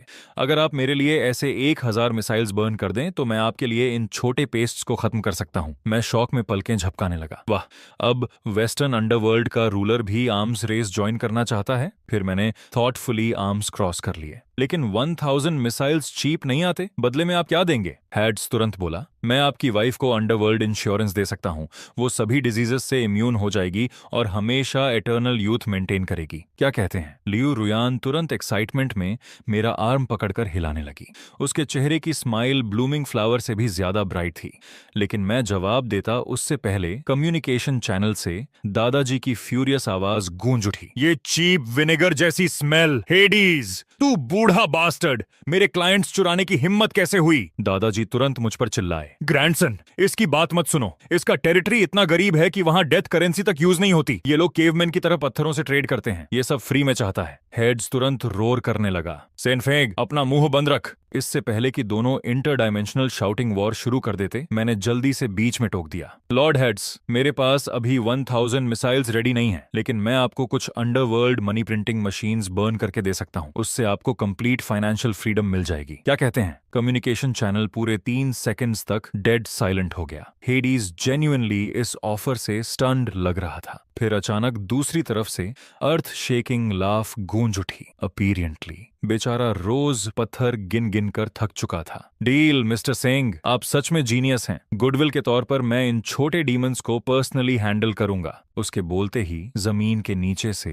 Countless gigantic ghostly black hands बाहर निकले और उन टाइनी डीमंस को स्क्रीमिंग करते हुए क्रैक्स के अंदर खींच ले गए, जैसे हेल्पलेस चिक्स हों। अगले ही पल कोर्टयार्ड पर छाई सारी डार्क एनर्जी गायब हो गई और आखिरकार सनलाइट वापस लौट आई। मैंने प्राउडली लियू रुयान के शोल्डर्स पर आर्म रख दिया। रुयान, हमारा बिजनेस लगातार बड़ा होता जा रहा है। अब तो फॉरेन अंडरवर्ल्ड किंग्स भी हमारे कस्टमर्स बन चुके हैं। उसने स्पार्कलिंग आईज से मेरी तरफ देखा। हानी, इसका मतलब हम ग्लोबल आफ्टरलाइफ मार्केट मोनोपोलाइज कर सकते हैं? मैंने हेल्पलेस होकर साई किया। मोनोपोलाइज? अभी तो अंडरवर्ल्ड रिबेलियन ही खत्म नहीं हुई, ऊपर से हेवन के ये फ्लाइंग बर्ड्स भी हमारे बिजनेस में नाक घुसा रहे हैं। तभी उन हेवनली बर्ड्स का लीडर अचानक अपनी 6 इनॉर्मस विंग्स फैलाते हुए हवा में उठ गया। उससे निकला विंड प्रेशर इतना टेरिफाइंग था कि हमारी विला की रूफ तक लगभग उड़ गई। उसने अपनी गोल्डन सोर्ड सीधे मेरी तरफ पॉइंट की और डिवाइन अथॉरिटी में चिल्लाया, सेंगलिंग, तुमने सीक्रेटली प्रोहिबिटेड वेपन्स अंडरवर्ल्ड में स्मगल किए हैं और डायमेंशंस के बैलेंस को सिवियरली डिसरप्ट किया है। हेवन के नाम पर मैं अब तुम्हें प्यूरिफाई करूंगा। जैसे ही उसने अपनी मैसिव गोल्डन सोर्ड स्विंग की, टेरिफाइंग व्हाइट स्लैश सीधे मेरी तरफ शूट हुआ। मैं चीख पड़ा और तुरंत जमीन पर डाइव मारकर रोल करते हुए लियू रुयान के पीछे छिप गया। उसके माथे की नसें तुरंत गुस्से से उभर आईं। उसने आसमान की तरफ उंगली दिखाकर फ्यूरियस आवाज में चिल्लाया, प्यूरिफाई अपने सिर को, इडियट! दिखाई नहीं दे रहा हम यहाँ हार्मोनियस अंडरवर्ल्ड बिल्ड करने में बिजी हैं? फिर उसने प्रोटेक्टिव अंदाज में मेरा आर्म पकड़ लिया और ऊपर देकर दोबारा चिल्लाई, अगर मेरे हस्बैंड को प्यूरिफाई करना है तो पहले उसके ग्रैंडफादर से परमिशन लेकर आओ। मैंने तुरंत स्पेशल फोर्सेस पेपर ऑफरिंग्स का मैसिव बंडल निकाला और जोर से चिल्लाया, ब्रदर ऑक्स, ब्रदर हॉर्स, हमारे गेस्ट्स का स्वागत करो। अगले ही इंस्टेंट ऑक्स हेड और हॉर्स फेस फिर से जमीन के अंदर से बाहर फट पड़े। लेकिन इस बार उन्होंने सिर्फ बुलेट प्रूफ वेस्ट्स ही नहीं पहने थे, बल्कि उनके हाथों में ब्लू अंडरवर्ल्ड एनर्जी से glowing 2 gigantic vulcan machine guns भी थीं। ऑक्स हेड ने 6 विंग्ड एंजल को घूरते हुए विशस ग्रिन दी। ये वाइल्ड चिकन कहां से आ गया? काफी एरोगेंट लग रहा है। हॉर्स फेस ने भूखे अंदाज में अपने लिप्स लिक किए। इन विंग्स का रोस्टेड टेस्ट शायद कमाल का होगा। चलो लॉर्ड सेंग के लिए हेवनली बारबेक्यू फीस्ट तैयार करते हैं। बिना एक और शब्द बोले उन दोनों इन्फर्नल गार्डियंस ने आसमान में तैर रही जाइगैंटिक वुडन हेवनली शिप पर हॉरिफाइंग बुलेट स्टॉर्म बरसा दिया। फायर पावर इतनी टेरिफाइंग थी कि गैब्रियल के पास आसमान में डेस्परेटली डोडज करने के अलावा कोई ऑप्शन ही नहीं बचा। उसकी जायंट गोल्डन स्वॉर्ड तक लगातार बैराज की वजह से हाथ से उड़ गई। उसके सिर से प्रैक्टिकली स्मोक निकल रहा था, जबकि वो मिड एयर में हिस्टेरिकली चीख रहा था, ये कैसी होली वेपन है? ये मेरी डिवाइन लाइट डिफेंसेस को पियर्स कैसे कर रही है? मैंने प्रॉडली आर्म्स क्रॉस किए और ग्रिन कर दिया। इसे मैक्सिम मशीन गन कहते हैं, खास तुम्हारे जैसे एरोगेंट इडियट्स का इलाज करने के लिए बनाई गई है। तभी अंडरवर्ल्ड कम्युनिकेशन चैनल से दादाजी की एक्साइटेड आवाज फिर गूंज उठी, ग्रैंडसन, अब मत रुकना, मेरे लिए कुछ एंटी एयर कैनन्स भी बर्न कर। आज रात इन फेदर्ड इडियट्स को रोस्टेड चिकन बनाऊंगा। सिचुएशन पूरी तरह आउट ऑफ कंट्रोल होती देखकर गैब्रियल ने अचानक अपनी रोब के अंदर से एक प्योर व्हाइट हॉर्न निकाला और ड्रामेटिक अंदाज में उसे बजाने की तैयारी करने लगा। लेकिन जैसे ही मेरी नजर उस चीज पर साफ पड़ी, मेरा पूरा चेहरा वायलेंटली ट्विच करने लगा। उसके साइड पर टाइनी चाइनीज कैरेक्टर्स खुदे हुए थे, मैन्युफैक्चर्ड इन यीवू। मैं वहीं ऑलमोस्ट खून खांसने वाला था। गैब्रियल ने पूरी ताकत से चीक्स फुलाए और लेजेंडरी हॉर्न ऑफ अपोकलिप्स बजाने की कोशिश की, लेकिन उससे पहले ही मैं तुरंत आगे लपका और उसे सीधा पीछे से लात मार दी। अबे बंद कर वो चीज बजाना, इडियट। वो हॉर्न यीवू में बना है और $3 का आता है। तू उसे आसमान टूटने तक भी बजा ले, उससे बस बच्चों का गाना ही निकलेगा। गैब्रियल का चेहरा गुस्से से लाल हो गया। ब्लास्फेमी, ये सेक्रेड रिलिक खुद लॉर्ड ने मुझे दिया था। फिर उसने पूरी ताकत से हॉर्न फूंक दिया। अगले ही सेकंड पूरे बैटलफील्ड में सबसे चीप टॉय स्पीकर क्वालिटी के साथ टू लिटिल टाइगर्स की चीयरफुल इलेक्ट्रॉनिक मेलोडी गूंज उठी। पूरा एरिया इंस्टेंटली डेड साइलेंट हो गया। ऑक्सहेड और हॉर्स फेस तक एम्बैरेसमेंट में अपनी मशीन गन्स नीचे कर चुके थे। मैं डिसबिलीफ में गैब्रियल को घूरने लगा। तो ये हेवन का डिवाइन जजमेंट है, बच्चों का टॉय? गैब्रियल ह्यूमिलिएशन से स्कारलेट हो चुका था, लेकिन समहाउ चीजें और भी वर्स हो गईं। उसके पीछे हवा में तैर रही वुडन हेवनली शिप अचानक चीप इन्फ्लेटेबल टॉय की तरह एयर लीक करने लगी, फिर अनकंट्रोलेबली वॉबल करते हुए हमारे पीछे माउंटेन की तरफ क्रैश होने लगी। मैंने डीप साई लिया। मुझे पहले से पता था डिस्काउंट ऐप से खरीदी कोई भी चीज रिलायबल नहीं होती। फिर मैंने सिंपैथी के साथ गैब्रियल के शोल्डर पर हाथ रखा। चलो अब रोना बंद करो। सिंस तुम भी ऑनलाइन स्कैम्स के विक्टिम हो, मैं तुम्हें एडवाइस देता हूँ। प्रीमियम मर्चेंडाइज चाहिए तो मुझसे खरीदो। मेरे पास पेपर ऑफरिंग एयरक्राफ्ट कैरियर है जो उड़ता भी है और सबमरीन की तरह काम भी करता है, और वो भी अनबिलीवेबल प्राइस 9.90 में फ्री शिपिंग के साथ। जैसे ही गैब्रियल ने यह सुना,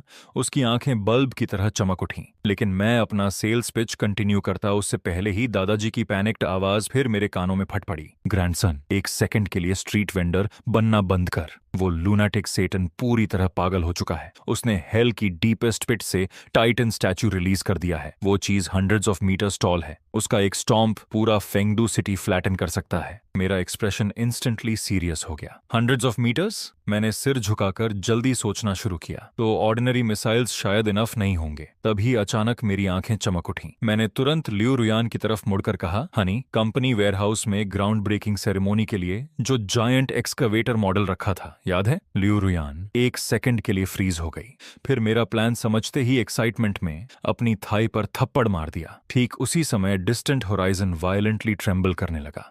दूर स्काईलाइन के पार एक जाइगैंटिक पिच ब्लैक टाइटन धीरे धीरे क्रॉल करता हुआ दिखाई दिया, जिसके 9 हॉरिफाइंग हेड्स थे। उसका हर कदम मिनिएचर अर्थक्वेक पैदा कर रहा था। मैंने तुरंत आसपास वर्कर्स की तरफ चिल्लाया, मिसाइल्स भूल जाओ, वेयरहाउस से 20 मीटर जायंट एक्सकवेटर निकालो और उसे पेपर ऑफरिंग में कन्वर्ट करो। शवल टीथ के लिए रीइंफोर्स्ड स्टील प्लेटेड पेपर इस्तेमाल करना। मुझे सबसे हार्ड कार्डबोर्ड चाहिए और उसके अंदर सबसे पावरफुल इंजन इंस्टॉल करो। मैं पूरी पैनिक में सबको डायरेक्शंस देने लगा और सिर्फ 30 मिनट्स के अंदर समहाउ उन्होंने टेरिफाइंग जायंट एक्सकवेटर असेंबल कर दिया। मैंने बिना हेजिटेशन तुरंत ऑफरिंग फायर जला दी। Grandpa, catch this. मैं आपको दुनिया का ग्रेटेस्ट डेमोलिशन इक्विपमेंट भेज रहा हूं। मुझे फर्क नहीं पड़ता वो टाइटन है या जायंट स्टैच्यू, हम उसे रबल में बदल देंगे। थिक स्मोक का एक पिलर सीधे आसमान में उठ गया। दूसरी तरफ अंडरवर्ल्ड बैटलफील्ड में सेटन एरोगेंट अंदाज में टाइटन के शोल्डर पर बैठा मैनिएकली हंस रहा था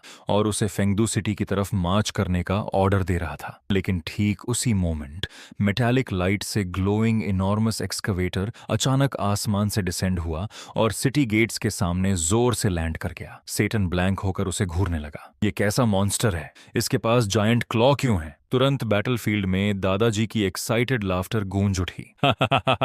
इसे एक्सकवेटर कहते हैं। इसकी स्पेशलिटी तुम्हारे जैसे बास्टर्ड्स की इलीगल कंस्ट्रक्शंस डिमोलिश करना है। फिर कम्युनिकेटर से दादाजी की कंफ्यूज्ड आवाज आई, ग्रैंडसन, ये चीज चलाते कैसे हैं? मैंने तुरंत इंस्ट्रक्शंस चिल्लाने शुरू किए। लेफ्ट लीवर पुल करो डिगिंग के लिए और राइट वाला रोटेट करने के लिए। बस ऐसे, एग्जैक्टली ऐसे। अब उसे डिवाइन ड्रैगन स्विंग मारो। एक्सकवेटर कैबिन के अंदर प्राउडली बैठे दादाजी मैडमैन की तरह लेवर्स खींचने लगे। अगले ही instant gigantic shovel deafening roar के साथ हवा चीरते हुए टाइटन के फोरहेड पर जा लगी। टेरिफाइंग प्रिसिजन के साथ एक्सकवेटर हुक ने टाइटन का एक हेड पकड़ लिया और एक वायलेंट ट्विस्ट में उसे क्लीनली उखाड़ दिया। कोलोसल स्टैच्यू पूरी तरह डिसोरिएंटेड होकर पीछे लड़खड़ा गया। खुद सेटन टाइटन के शोल्डर से उछलकर फेस फर्स्ट डर्ट में जा गिरा और मुंह भर मिट्टी निगलने लगा। अगले ही पल पूरी अंडरवर्ल्ड आर्मी डीफनिंग विक्ट्री चीयर्स में फट पड़ी। दादाजी एक्सकावेटर को वेटरन डेमोलिशन फोरमैन की मैजेस्टिक कॉन्फिडेंस के साथ कंट्रोल कर रहे थे।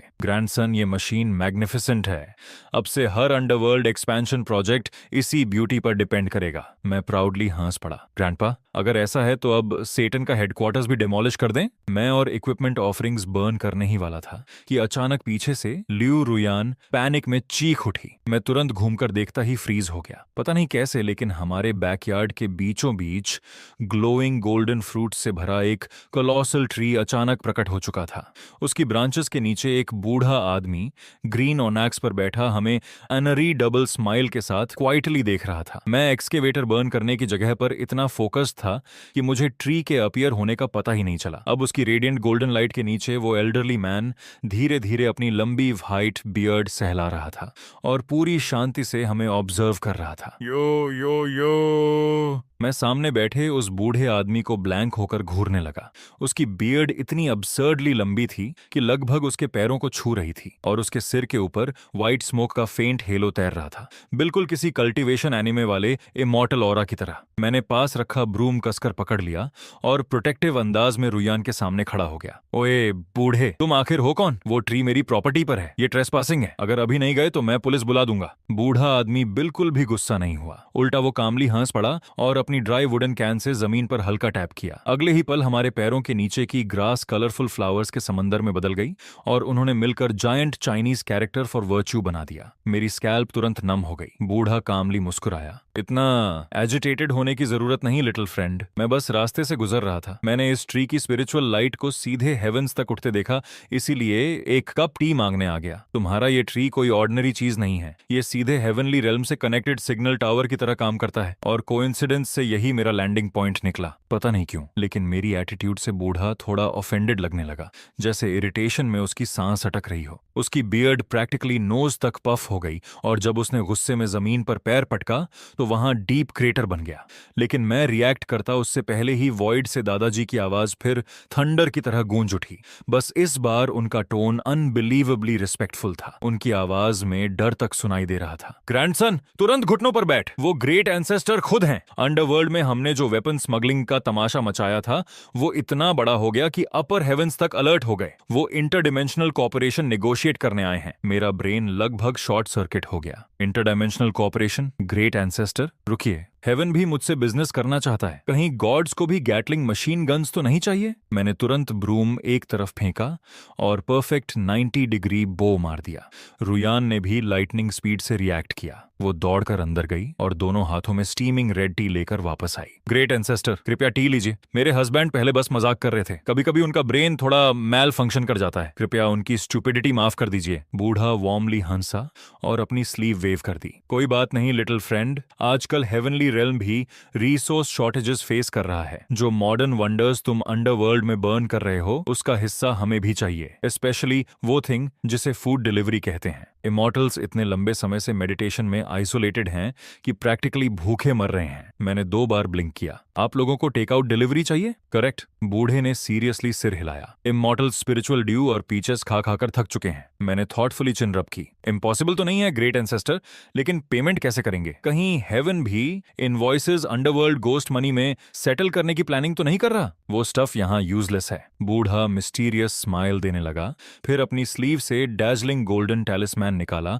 और हवा में जेंटली वेव किया। अगर तुम हमारे लिए exclusive heavenly food delivery system burn कर दो तो मैं तुम्हें ये ट्रूथ टैलिस्मैन दूंगा। इसमें डेड को बोलने पर मजबूर करने और लिविंग को फॉर्चून तथा डिजास्टर फॉरसी करने की पावर है। मेरी आंखें तुरंत चमक उठीं। मैं अभी टैलिस्मैन ग्रैब करने ही वाला था कि अचानक पूरा बैकयार्ड वॉल डेफनिंग क्रैश के साथ एक्सप्लोड हो गया। थिक मेसी बियर्ड वाला जाइगेंटिक आदमी 2 इनॉर्मस बैटल एक्सेस लेकर कोर्टयार्ड में कूद पड़ा। उसने सीधे बूढ़े की तरफ पॉइंट किया और फ्यूरियस आवाज में गरजा, ओल्ड ली, मैं तुम्हें ये बिजनेस डील मोनोपोलाइज नहीं करने दूंगा। मैं बस ब्लैंक होकर उस जायंट एक्स वील्डिंग मॉन्स्टर को घूरता रह गया जो मेरे बैकयार्ड में घुस चुका था, जबकि मेरा ब्रेन धीरे धीरे मेल्ट हो रहा था। क्या गॉड्स के बीच अब बैकडोर से घुसना ट्रेंड बन गया है? जायंट ने दोनों एक्सेस जमीन में दे मारे। अगले ही सेकंड अर्थ दो मैसिव क्रैक्स में स्प्लिट हो गई और ट्रेमर इतना वायलेंट था कि पूरा यार्ड हिल गया।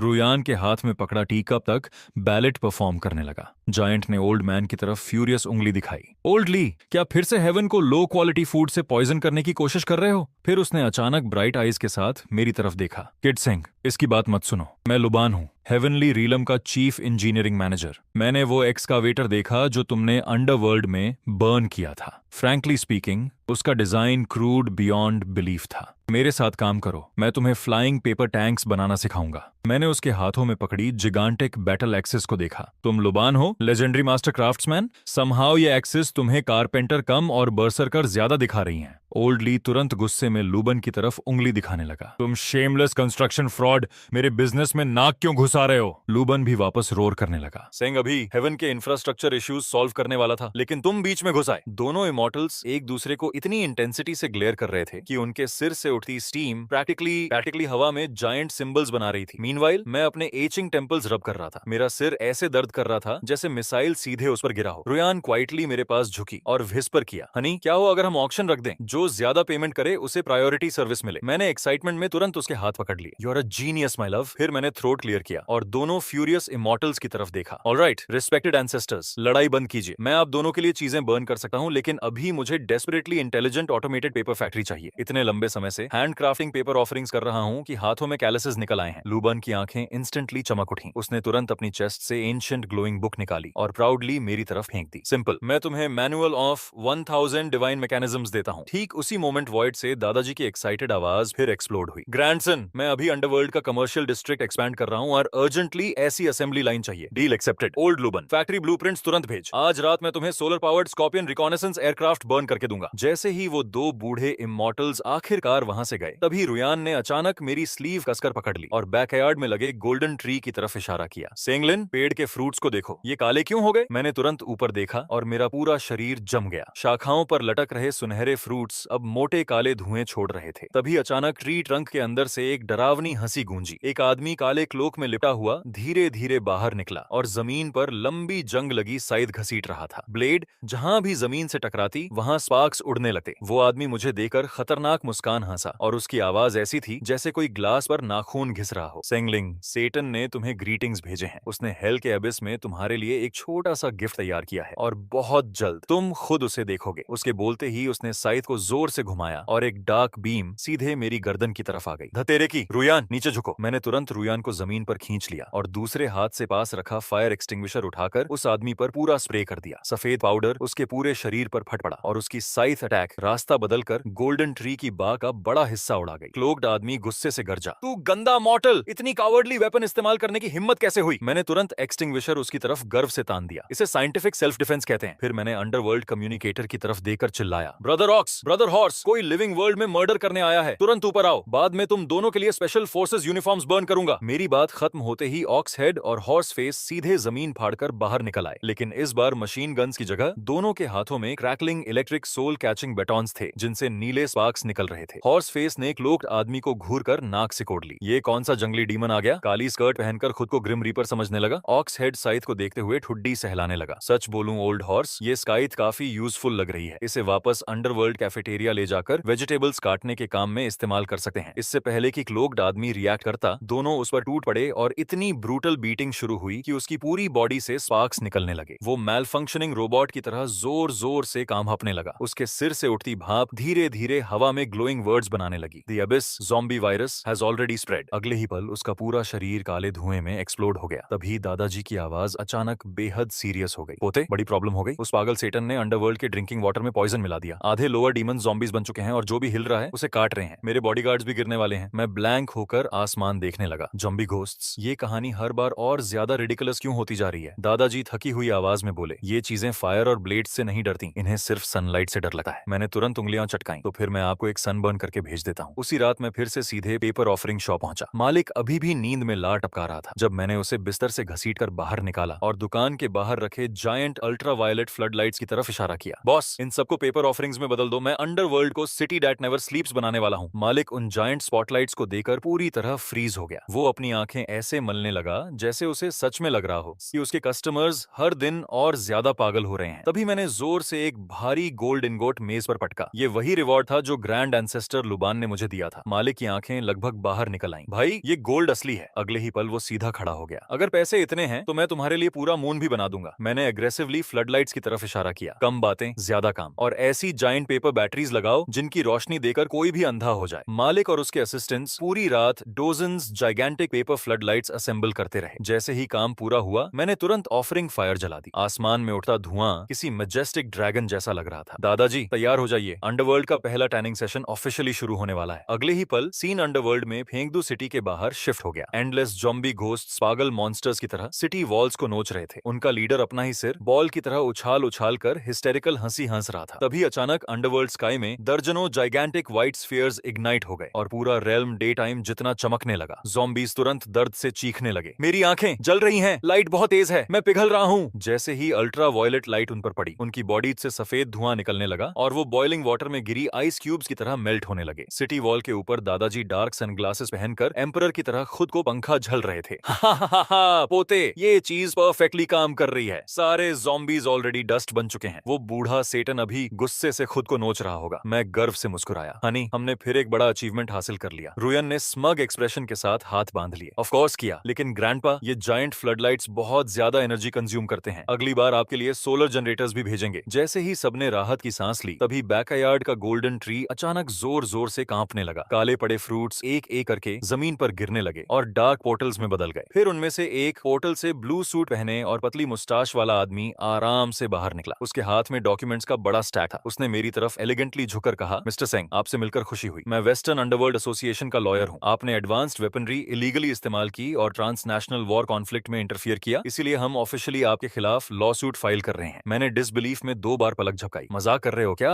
अब वॉर में मरने मारने के साथ लॉयर्स से भी डील करना पड़ेगा। उस आदमी ने ग्लासेस ठीक किए और लेंसेज पर ऑमिनस रिफ्लेक्शन चमक उठा। Mister Singh, international underworld convention के आर्टिकल 38 के अनुसार आपने बैटलफील्ड में lethal non magical weaponry supply की, जिससे वॉरफेयर की फेयरनेस को गंभीर नुकसान पहुंचा। इसीलिए आपको अंडरवर्ल्ड कोर्ट में ट्रायल के लिए हमारे साथ चलना होगा। मेरे माथे की नसें तुरंत फूल गईं। ट्रायल? मैंने कुछ जायंट लाइट बल्ब्स बर्न किए और अचानक क्रिमिनल बन गया। लेकिन जब तुम्हारे प्रेशियस सैटर्न ने पानी में पॉइजन मिलाया था, तब तुम्हारे सारे लीगल एक्सपर्ट्स जस्टिस का लेक्चर देने कहां गए थे? गुस्से में मैंने इतना जोर से पैर पटका कि नीचे की फ्लोर टाइल टूटकर बिखर गई। लॉयर ने शांत चेहरे के साथ अपने सूट से सिल्वर गेवल निकाला और हवा में एक बार ठोक दिया। मिस्टर सैटर्न के एक्शंस बायोकेमिकल एक्सपेरिमेंटेशन क्लासिफाई किए गए थे। वो एकेडमिक रिसर्च के अंतर्गत आता है, लेकिन आपके एक्शंस ब्लांट स्मगलिंग माने जाएंगे। मैं लगभग गुस्से से फट पड़ा। ये पूरी तरह बकवास है। इतना शमेलस डबल स्टैंडर्ड मैंने जिंदगी में नहीं देखा। तभी रुयान ने गुस्से में मेरी बांह पकड़ ली। हनी, इससे बात करके समय बर्बाद मत करो। ब्रदर ऑक्स और ब्रदर हॉर्स से कहो इसे उठाकर बाहर फेंक दें। जैसे ही बैलसिर और घोड़ा चेहरा आगे बढ़ने वाले थे, तभी उस वकील ने अचानक अपने ब्रीफकेस से चमकता हुआ सुनहरा डॉक्यूमेंट निकाला और उसे हवा में ऊंचा उठाकर बोला, ये इंटरनेशनल अरेस्ट वारंट है जिस पर खुद भगवान और लॉर्ड यम के सिग्नेचर्स हैं। क्या तुम लोग आदेश मानने से इनकार करोगे? तभी जमीन के नीचे से दादाजी की गुस्से भरी दहाड़ गूंज उठी। बकवास, मैंने ऐसा कोई कागज साइन नहीं किया। पोते, ये साफ नकली है। मैं बस हाथ बांधकर ठंडी हंसी हंसा। ऑफिशियल डॉक्यूमेंट्स फौज कर रहे हो? दोस्त, तुम्हारे प्रोफेशनल स्टैंडर्ड्स काफी घटिया हैं। फिर मैंने सीधे वकील की तरफ उंगली उठाई। Brother ox, brother horse, fraud बहुत बड़ा क्राइम है। पहले इसे आधा मारो, फिर 18वें नरक में फेंक देना ताकि असली कानून पढ़ सके। मेरी बात सुनते ही बैल सिर और घोड़ा चेहरा उंगलियां चटकाते हुए डरावनी हंसी हंसने लगे और धीरे धीरे वकील को घेर लिया। लेकिन तभी उस वकील का चेहरा अचानक भयानक तरीके से मुड़ने लगा और उसका पूरा शरीर तेजी से फूलने लगा। उसका महंगा नीला सूट फटकर टुकड़ों में बिखर गया और अगले ही पल वो 3 सिर और 6 ताकतवर बाहों वाला डरावना मॉन्स्टर बन चुका था। उसके एक सिर ने दांत दिखाते हुए कहा, जब डिप्लोमेसी फेल हो गई तो अब हम सीधा ताकत इस्तेमाल करेंगे। सेंगलिंग, महान लॉर्ड सेटन ने कहा है कि अगर तुम्हें जिंदा पकड़ लिया गया तो पूरा अंडरवर्ल्ड उसका हो जाएगा। मैं लगभग खांस पड़ा। अब वकील भी ट्रांसफॉर्म होने लगे। मैंने तुरंत रुयान रुयान की तरफ मुड़कर चिल्लाया, जल्दी मेरी स्पेशल पीचवुड डीमन स्लेइंग स्वॉर्ड लाओ। रुयान भागते हुए अंदर गई और तलवार मेरी तरफ फेंक दी, लेकिन जैसे ही मैंने उसे देखा मेरा चेहरा जम गया। हैंडल पर लगा छोटा स्टिकर कमजोर रोशनी में ब्लिंक कर रहा था, लो बैटरी। उसी पल वो 6 बाहों वाला मॉन्स्टर मेरी तरफ झपटा। उसके सड़े हुए मांस की बदबू से मुझे वहीं उल्टी आने वाली थी, लेकिन ठीक उसी क्राइसिस के बीच मेरे दिमाग में अचानक एक जबरदस्त आइडिया आया। मुझे अपनी पॉकेट में रखा अल्ट्रा कैपेसिटी पावर बैंक याद आ गया और मैंने जोर से अपनी जांघ पर हाथ मारा। रुयान, जल्दी फास्ट चार्जिंग केबल दो, इस तलवार को स्पेशल अटैक चलाने के लिए एक्सटर्नल पावर चाहिए। रुयान घबराकर अपने हैंडबैग में खोजने लगी और आखिरकार केबल निकालकर सीधे स्वॉर्ड के हैंडल में लगा दी। क्लिक। अगले ही पल पीचवुड स्वॉर्ड से कान फाड़ देने वाली इलेक्ट्रिक चीख निकली और पूरी ब्लेड चमकती हुई बैंगनी लाइटनिंग से ढक गई। बिजली के झटके से मेरे बाल गुस्से में खड़े साही जैसे सीधे ऊपर खड़े हो गए। 6 बाहों वाला मॉन्स्टर मजाक उड़ाते हुए गरजा, तुम सोचते हो पोर्टेबल चार्जर मुझे रोक देगा? मैं कोई वॉइस कंट्रोल्ड लाइट बल्ब हूं क्या? मैंने चमकती हुई तलवार उसकी तरफ तान दी और खतरनाक मुस्कान के साथ बोला, ये 50,000 मिलियम फास्ट चार्जिंग है हरामी, अब करंट खा। मैंने पीचवुड स्वॉर्ड को ऊपर उठाकर सीधे उसकी तरफ डेडी स्वीपिंग स्ट्राइक छोड़ा। पलक झपकते ही ब्लेड से निकला विशाल लाइटनिंग ब्लास्ट उसके पेट में जाकर टकराया। इम्पैक्ट इतना जोरदार था कि वो हेलीकॉप्टर की तरह हवा में घूमता हुआ दूर जा गिरा। उसके शरीर से काला धुआं निकलने लगा और उसके सिर के ऊपर उठती भाप ने हवा में एक चमकता हुआ शब्द बना दिया, पेन। बैल सिर शॉक्ड होकर बोला, धतेरे की, ये चीज अंडरवर्ल्ड ट्राइब्यूलेशन से भी ज्यादा खतरनाक है। घोड़ा चेहरा गंभीर होकर सिर हिलाने लगा। लगता है अब से घोस्ट पकड़ने जाते वक्त पावर बैंक भी साथ रखना पड़ेगा। फिर उसने जमीन पर लौट रहे मॉन्स्टर की तरफ इशारा किया, ओल्ड ऑक्स, इस वकील को देख, पूरा रोस्ट होकर काला पड़ गया है। सही रहेगा अगर दादाजी इसे बारबेक्यू बना लें। वो मॉन्स्टर वकील दर्द भरी चीख मारते हुए वापस इंसानी रूप में सिकुड़ गया और टेल दबाकर टेलीपोर्टेशन पोर्टल के अंदर भाग गया। मैंने माथे का पसीना पोंछा और थकर सोफा पर गिर पड़ा। तभी जमीन के नीचे से दादाजी जोर जोर से हंसने लगे। पोते, शानदार काम। ये इलेक्ट्रिक पीचवुड स्वॉर्ड सच में डायमेंशन डिफाइंग आर्टिफैक्ट है। बाद में मैं अंडरवर्ल्ड में इस्तेमाल करने के लिए इसका प्रॉपर स्कैबर बनवाऊंगा। मैंने थकी आवाज में कराहते हुए कहा, कृपया मुझे और समस्याएं मत दो, ये चीज बहुत ज्यादा बिजली खाती है। अब शायद मुझे आपके लिए सोलर पैनल भी ढूंढना पड़ेगा। लेकिन दादाजी की अगली बात सुनकर मुझे लगभग स्ट्रोक आने वाला था। वो कमीना सैटर्न अब 3 सिर वाला हेलहॉन्ड बुला चुका है और उसी रात मैं पूरे रेजिडेंशियल डिस्ट्रिक्ट से हाई वोल्टेज इलेक्ट्रिकल इक्विपमेंट उखाड़ने में लगा हुआ था, जबकि बर्ड शॉप वाला मालिक भी मेरे साथ पूरी रात इमरजेंसी प्रोजेक्ट में फंसा हुआ था। मैंने लाल आंखों से इलेक्ट्रीशियंस मैनुअल की तरफ इशारा करते हुए कहा, मुझे giant electric dog catching clamps की डजन्स फुल स्केल रेप्लिका चाहिए। मालिक मैनुअल को ऐसे घूर रहा था जैसे उसकी आंखें बाहर निकल जाएंगी। भाई, तुम्हारे ऑर्डर्स हर बार ज्यादा प्रोफेशनल होते जा रहे हैं। पहले मिसाइल्स, अब जायंट डॉग क्लैंप्स। क्या अंडरवर्ल्ड में पेट शॉप्स खोलना नया ट्रेंड बन गया है? मैंने तुरंत मेज पर हाथ पटका। बकवास बंद करो, उस कुत्ते के 3 सिर हैं। क्लैंप्स बहुत बड़े बनाओ और उन पर हाई वोल्टेज वार्निंग साइंस लगाओ। अंदर सबसे पावरफुल कैपेसिटर्स भरो। अगर हम उसे इलेक्ट्रोक्यूट नहीं कर पाए तो खत्म हो जाएंगे। मालिक ने घबराकर निगल लिया और तुरंत काम में लग गया। थोड़ी देर बाद मैंने खुद ऑफरिंग फायर जलाई। दर्जनों विशाल पेपर इलेक्ट्रिक लैंप्स धुएं के साथ उड़ते हुए सीधे अंडरवर्ल्ड की तरफ चले गए। अगले ही पल सीन फिर बदल गया और फेंगदू सिटी के बाहर बैटलफील्ड दिखाई देने लगा। पहाड़ जितना विशाल काला हेलहाउंड शहर की तरफ दौड़ रहा था और उसके तीनों मुंहों से जायंट फायरबॉल्स निकल रहे थे। उसकी दहाड़ से शहर की दीवारें कांपते हुए टूटने लगीं। दादाजी दीवार के ऊपर गर्व से खड़े थे और आगे इशारा करते हुए गरजे, बदतमीज जानवर, थंडर टेक्नोलॉजी और गोस्ट सोल्जर्स की ताकत देख, क्लैंप्स छोड़ दो। उनके आदेश के साथ सिक्योरिटी गार्ड यूनिफॉर्म्स पहने गोस्ट सोल्जर्स दीवारों पर लाइन बनाकर खड़े हो गए और सबके हाथों में मेरे भेजे हुए जायंट इलेक्ट्रिक लैंप्स थे। जैसे ही हेलहॉर्न छलांग लगाकर उनकी तरफ आया, सारे सोल्जर्स ने एक साथ मूव किया। क्लैक। विशाल क्लैंप्स एक साथ उसके तीनों गलों पर बंद हो गए। ज्यादा मत जलाना, दादाजी चिल्लाए, उसका फर जल रहा है। लेकिन तब तक बहुत देर हो चुकी थी। हजारों वोल्ट्स सीधे हेलहॉर्न के शरीर में दौड़ चुके थे। वो विशाल दानव पागलों की तरह उछलने लगा और उसके तीनों सिर आपस में टकराने लगे, जबकि उसकी आंखों के चारों तरफ तारे घूम रहे थे। उसके शरीर से उठती भाप ने हवा में एक चमकता हुआ शब्द बना दिया, डिजी। दादाजी हिस्टेरिकल हंसी हंसने लगे। हा हा हा, पोते कमाल कर दिया। ये जायंट ब्लैक डॉग अब पालतू पपी जितना ओबीडियंट हो गया है। इसकी पूंछ देख कैसे हिला रहा है। मैं गर्व से मुस्कुराया। दादाजी, अब जब ये ओबीडियंट हो गया है तो इसे अंडरवर्ल्ड के गेट्स गार्ड करने दो। अगर कोई ट्रबल करे तो तुरंत इस कुत्ते को छोड़ देना। वो फॉरेन डीमन जरूर कुछ प्लान कर रहे हैं। और तभी अचानक फ्लॉलेस ब्लैक टक्सीडो पहने एक पीला वेस्टर्न एमिसरी मेरी कोर्टयार्ड में रहस्यमयी तरीके से प्रकट हुआ। उसके हाथ में एलिगेंट केन थी। वो झुकर बोला, मिस्टर सेंग, लॉर्ड सेटन आपको अपनी सिंसियरेस्ट ग्रीटिंग्स भेजते हैं। अगर आप सिर्फ सेनफिंग के लिए वेपन्स बर्न करना बंद कर दें तो मॉर्टल वर्ल्ड में आपको जिंदगी भर इमेंस वेल्थ और प्रॉस्पेरिटी मिलेगी। मैंने ठंडी सांस छोड़कर नाक सिकोड़ ली। सिंसियरेस्ट ग्रीटिंग्स सुनने में तो ऐसा लग रहा है जैसे सब कुछ चाहिए लेकिन बदले में कुछ देना नहीं चाहते। फिर मैंने शांत होकर रुयान की तरफ देखा। हनी, हमारे लीगल डिपार्टमेंट को बुलाओ ताकि ये जेंटलमैन से नेगोशिएशन कर सकें। मैं हल्का मुस्कुराया। और लीगल डिपार्टमेंट से मेरा मतलब ऑब्वियसली ब्रदर ऑक्स और ब्रदर हॉर्स हैं। अगले ही पल 2 विशाल आकृतियां शैडोज से बाहर निकली। दोनों स्पॉटलेस ब्लैक सूट्स और सनग्लासेस पहने हुए थे, जबकि उनके भारी ब्रीफ केसेस ईंटों से भरे हुए थे। उन्हें देखते ही एमिसरी के पैर कांपने लगे। बेलसिर ने सनग्लासेस ठीक करते हुए ठंडी आवाज में कहा, सबसे पहले प्रपोजल सुनने के लिए मल्टी बिलियन डिपॉजिट लगेगा। घोड़ा चेहरा एमिसरी की नेकटाई को घूरते हुए बोला, ओल्डॉक्स, इसकी टाई काफी सॉफ्ट लग रही है, दादाजी के जूते साफ करने के लिए परफेक्ट रहेगी। डरा हुआ एमिसरी पीछे लड़खड़ाकर हट गया और उसकी केन जमीन पर गिर गई। लेकिन उससे पहले कि कोई कुछ और बोलता, जमीन की गहराइयों से दादाजी की आवाज टेरिफाइंग किलिंग इंटेंट के साथ गूंज उठी। पोते, इन पर भरोसा मत करना। उन बेवकूफों ने समिट लोकेशन पर 100,000 फॉलन एंजल्स के साथ एम्बुश तैयार किया है। वो बस तुम्हारे मरने का इंतजार कर रहे हैं। मेरे चेहरे पर धीरे धीरे ठंडी मुस्कान फैल गई। एम्बुश? हाँ, मैंने जोर से अपनी उंगलियां चटकाई। तो फिर हम भी फुल स्केल काउंटर अटैक करेंगे। फिर मैंने कांपते हुए एमिसरी की तरफ देखा। मिस्टर एमिसरी, वापस जाकर सेटन से कहना कि मैं समिट में समय पर पहुंचूंगा। फिर मैं हल्के अंधेरे अंदाज में मुस्कुराया, लेकिन मैं बहुत डरपोक इंसान हूँ, इसीलिए अपने साथ कुछ बॉडीगार्ड्स लेकर आना पसंद करता हूँ। जैसे ही मैं समिट के एंट्रेंस पर पहुंचा, एक गार्ड आगे बढ़ा और सम्मान से बोला, मिस्टर सिंह, समिट के रूल्स के अनुसार आप सिर्फ 2 कंपेनियंस ला सकते हैं। पूरी आर्मी अंदर नहीं जा सकती। मैंने हल्की हंसी छोड़ी और अपनी स्लीव्स ठीक करते हुए जवाब दिया,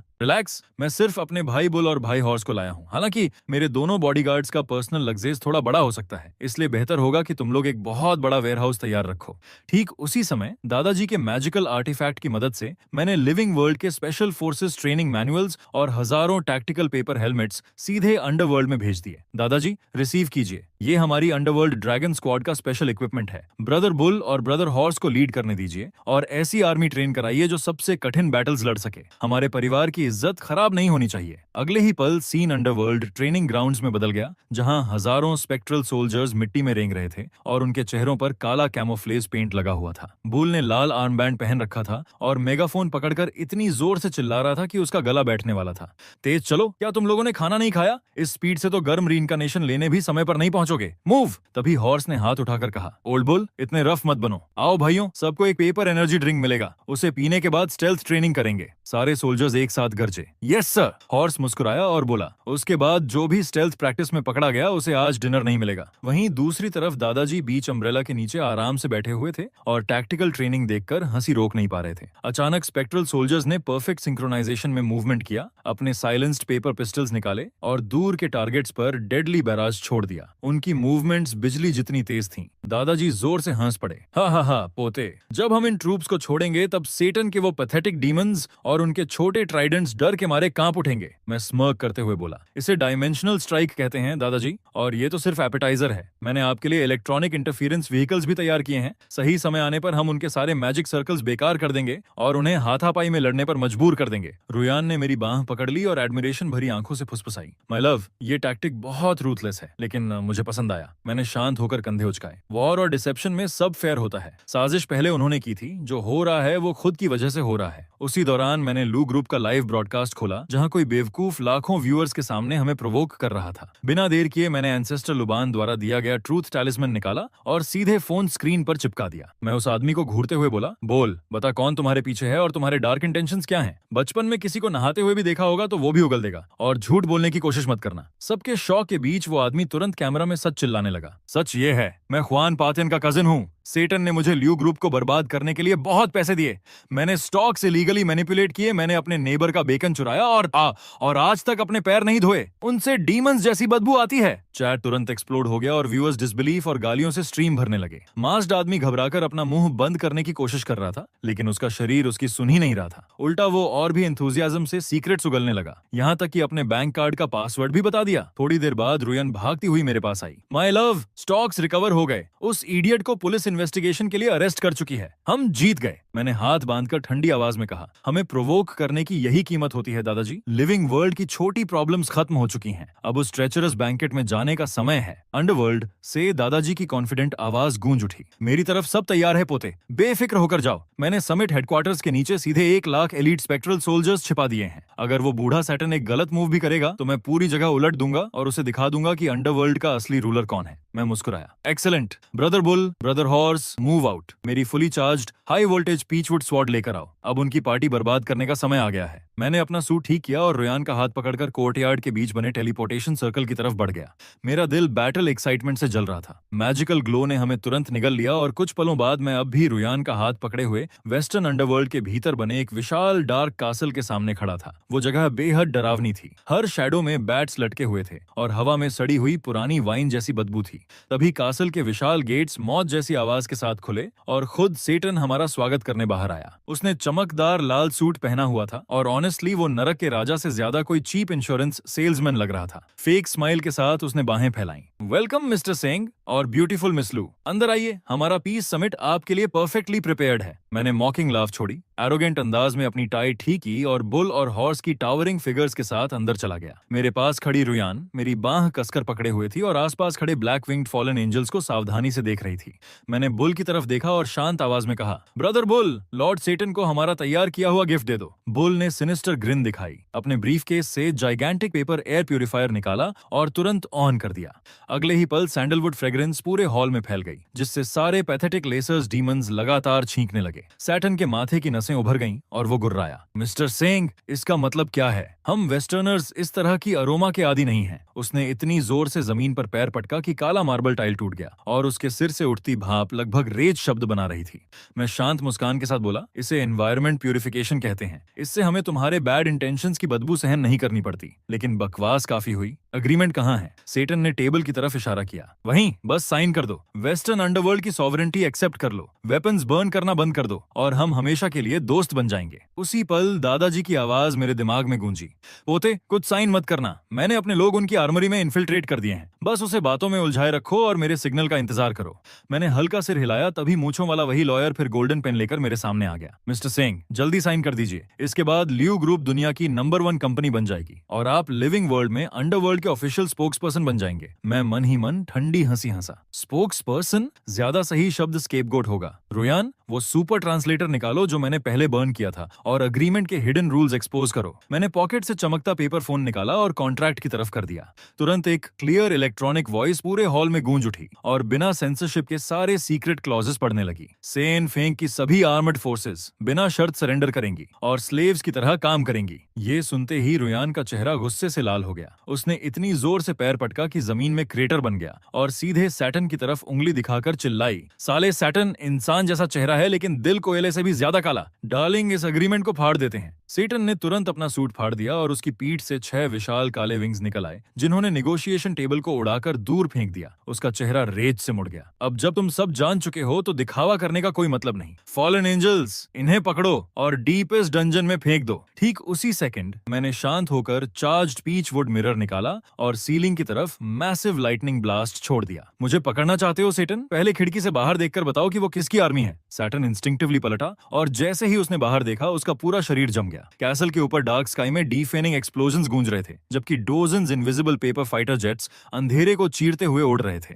countless spectral special forces soldiers आसमान से डेडली स्टॉर्म की तरह नीचे उतर रहे थे। सेटन डिसबिलीफ में चीखा, इम्पॉसिबल, मेरा डिफेंसिव मैजिक बैरियर कहाँ है? एक्टिवेट क्यों नहीं हुआ? मैंने ठंडी स्मर्क के साथ जवाब दिया, सॉरी माय डियर सेटन, उस पेपर एयर प्यूरिफायर के अंदर मैंने next generation electronic interference powder छिपाया था।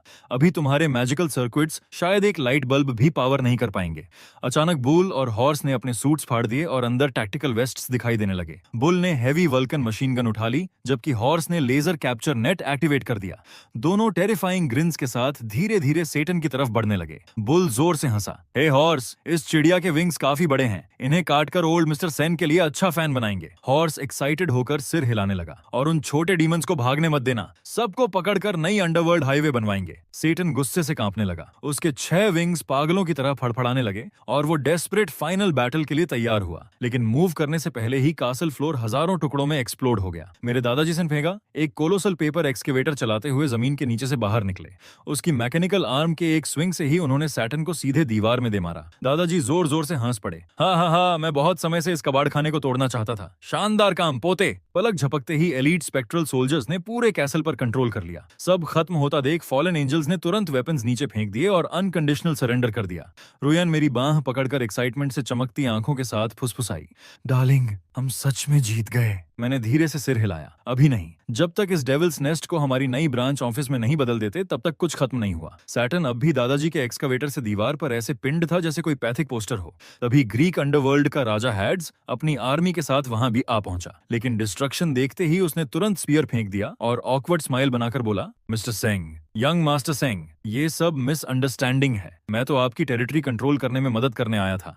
उस इंसॉलेंट सैटर्न ने अपनी लिमिट्स भूल दी थी। मैं उसे लंबे समय से सबक सिखाना चाहता था। दादाजी जोर से हंसे। तुम सिचुएशन के हिसाब से ढलना अच्छे से जानते हो पोते। तुम्हें क्या लगता है इस वेस्टर्न हेल का क्या करना चाहिए? मैंने ठुड्डी सहलाई और मॉडर्न मैनेजमेंट मैनुअल्स के ढेर की तरफ देखा जिन्हें मैं अभी तक बर्न नहीं कर पाया था। दादाजी, मुझे लगता है हमें ग्लोबल अंडरवर्ल्ड के लिए जॉइंट डेवलपमेंट जोन बनाना चाहिए। आज से ईस्ट हो या वेस्ट, सब हमारी स्पेक्ट्रल करेंसी इस्तेमाल करेंगे और एक unified modern management system follow करेंगे। हेडीज, तुम वेस्टर्न ब्रांच के सीईओ बनोगे और सेटन को हेल के पब्लिक टॉयलेट साफ करने भेज दो।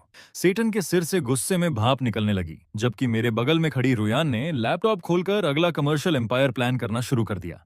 वो चमकती मुस्कान के साथ बोली, डार्लिंग, हम इंटरडायमेंशनल टूरिज्म शुरू कर सकते हैं। लिविंग वर्ल्ड के लोग वर्चुअल रियलिटी के जरिए अंडरवर्ल्ड विजिट करेंगे। ये $multi-billion बिजनेस बन जाएगा। मैं गर्व से हंसा। एक्सीलेंट, तय रहा। अब मैं सिर्फ ईस्टर्न अंडरवर्ल्ड का किंग नहीं हूँ, अब मैं ग्लोबल अंडरवर्ल्ड का चेयरमैन हूँ। दादाजी के आदेश पर स्पेक्ट्रल सोल्जर्स ने पूरे वेस्टर्न हेल में बैनर्स लगा दिए जिन पर लिखा था साइंटिफिक रीइंकार्नेशन और बी सिविलाइज्ड गोस्ट्स। उस पूरे केओस के बीच आखिरकार मुझे सच्ची राहत महसूस हुई। लिविंग वर्ल्ड में अंडरवर्ल्ड के इमेंस ब्लेसिंग की वजह से लियू ग्रुप पृथ्वी की सबसे स्टेबल और पावरफुल कॉर्पोरेशन बन चुकी थी। इतनी सारी घटनाओं के बाद आखिरकार मैं दोनों दुनियाओं के बीच officially crowned greatest logistics supplier की तरह कुछ पीसफुल डेज एंजॉय कर पा रहा था। लेकिन एक दिन जब मैं रुयान के साथ प्राइवेट बीच पर आराम कर रहा था, तभी दादाजी फिर मेरे सपने में प्रकट हो गए।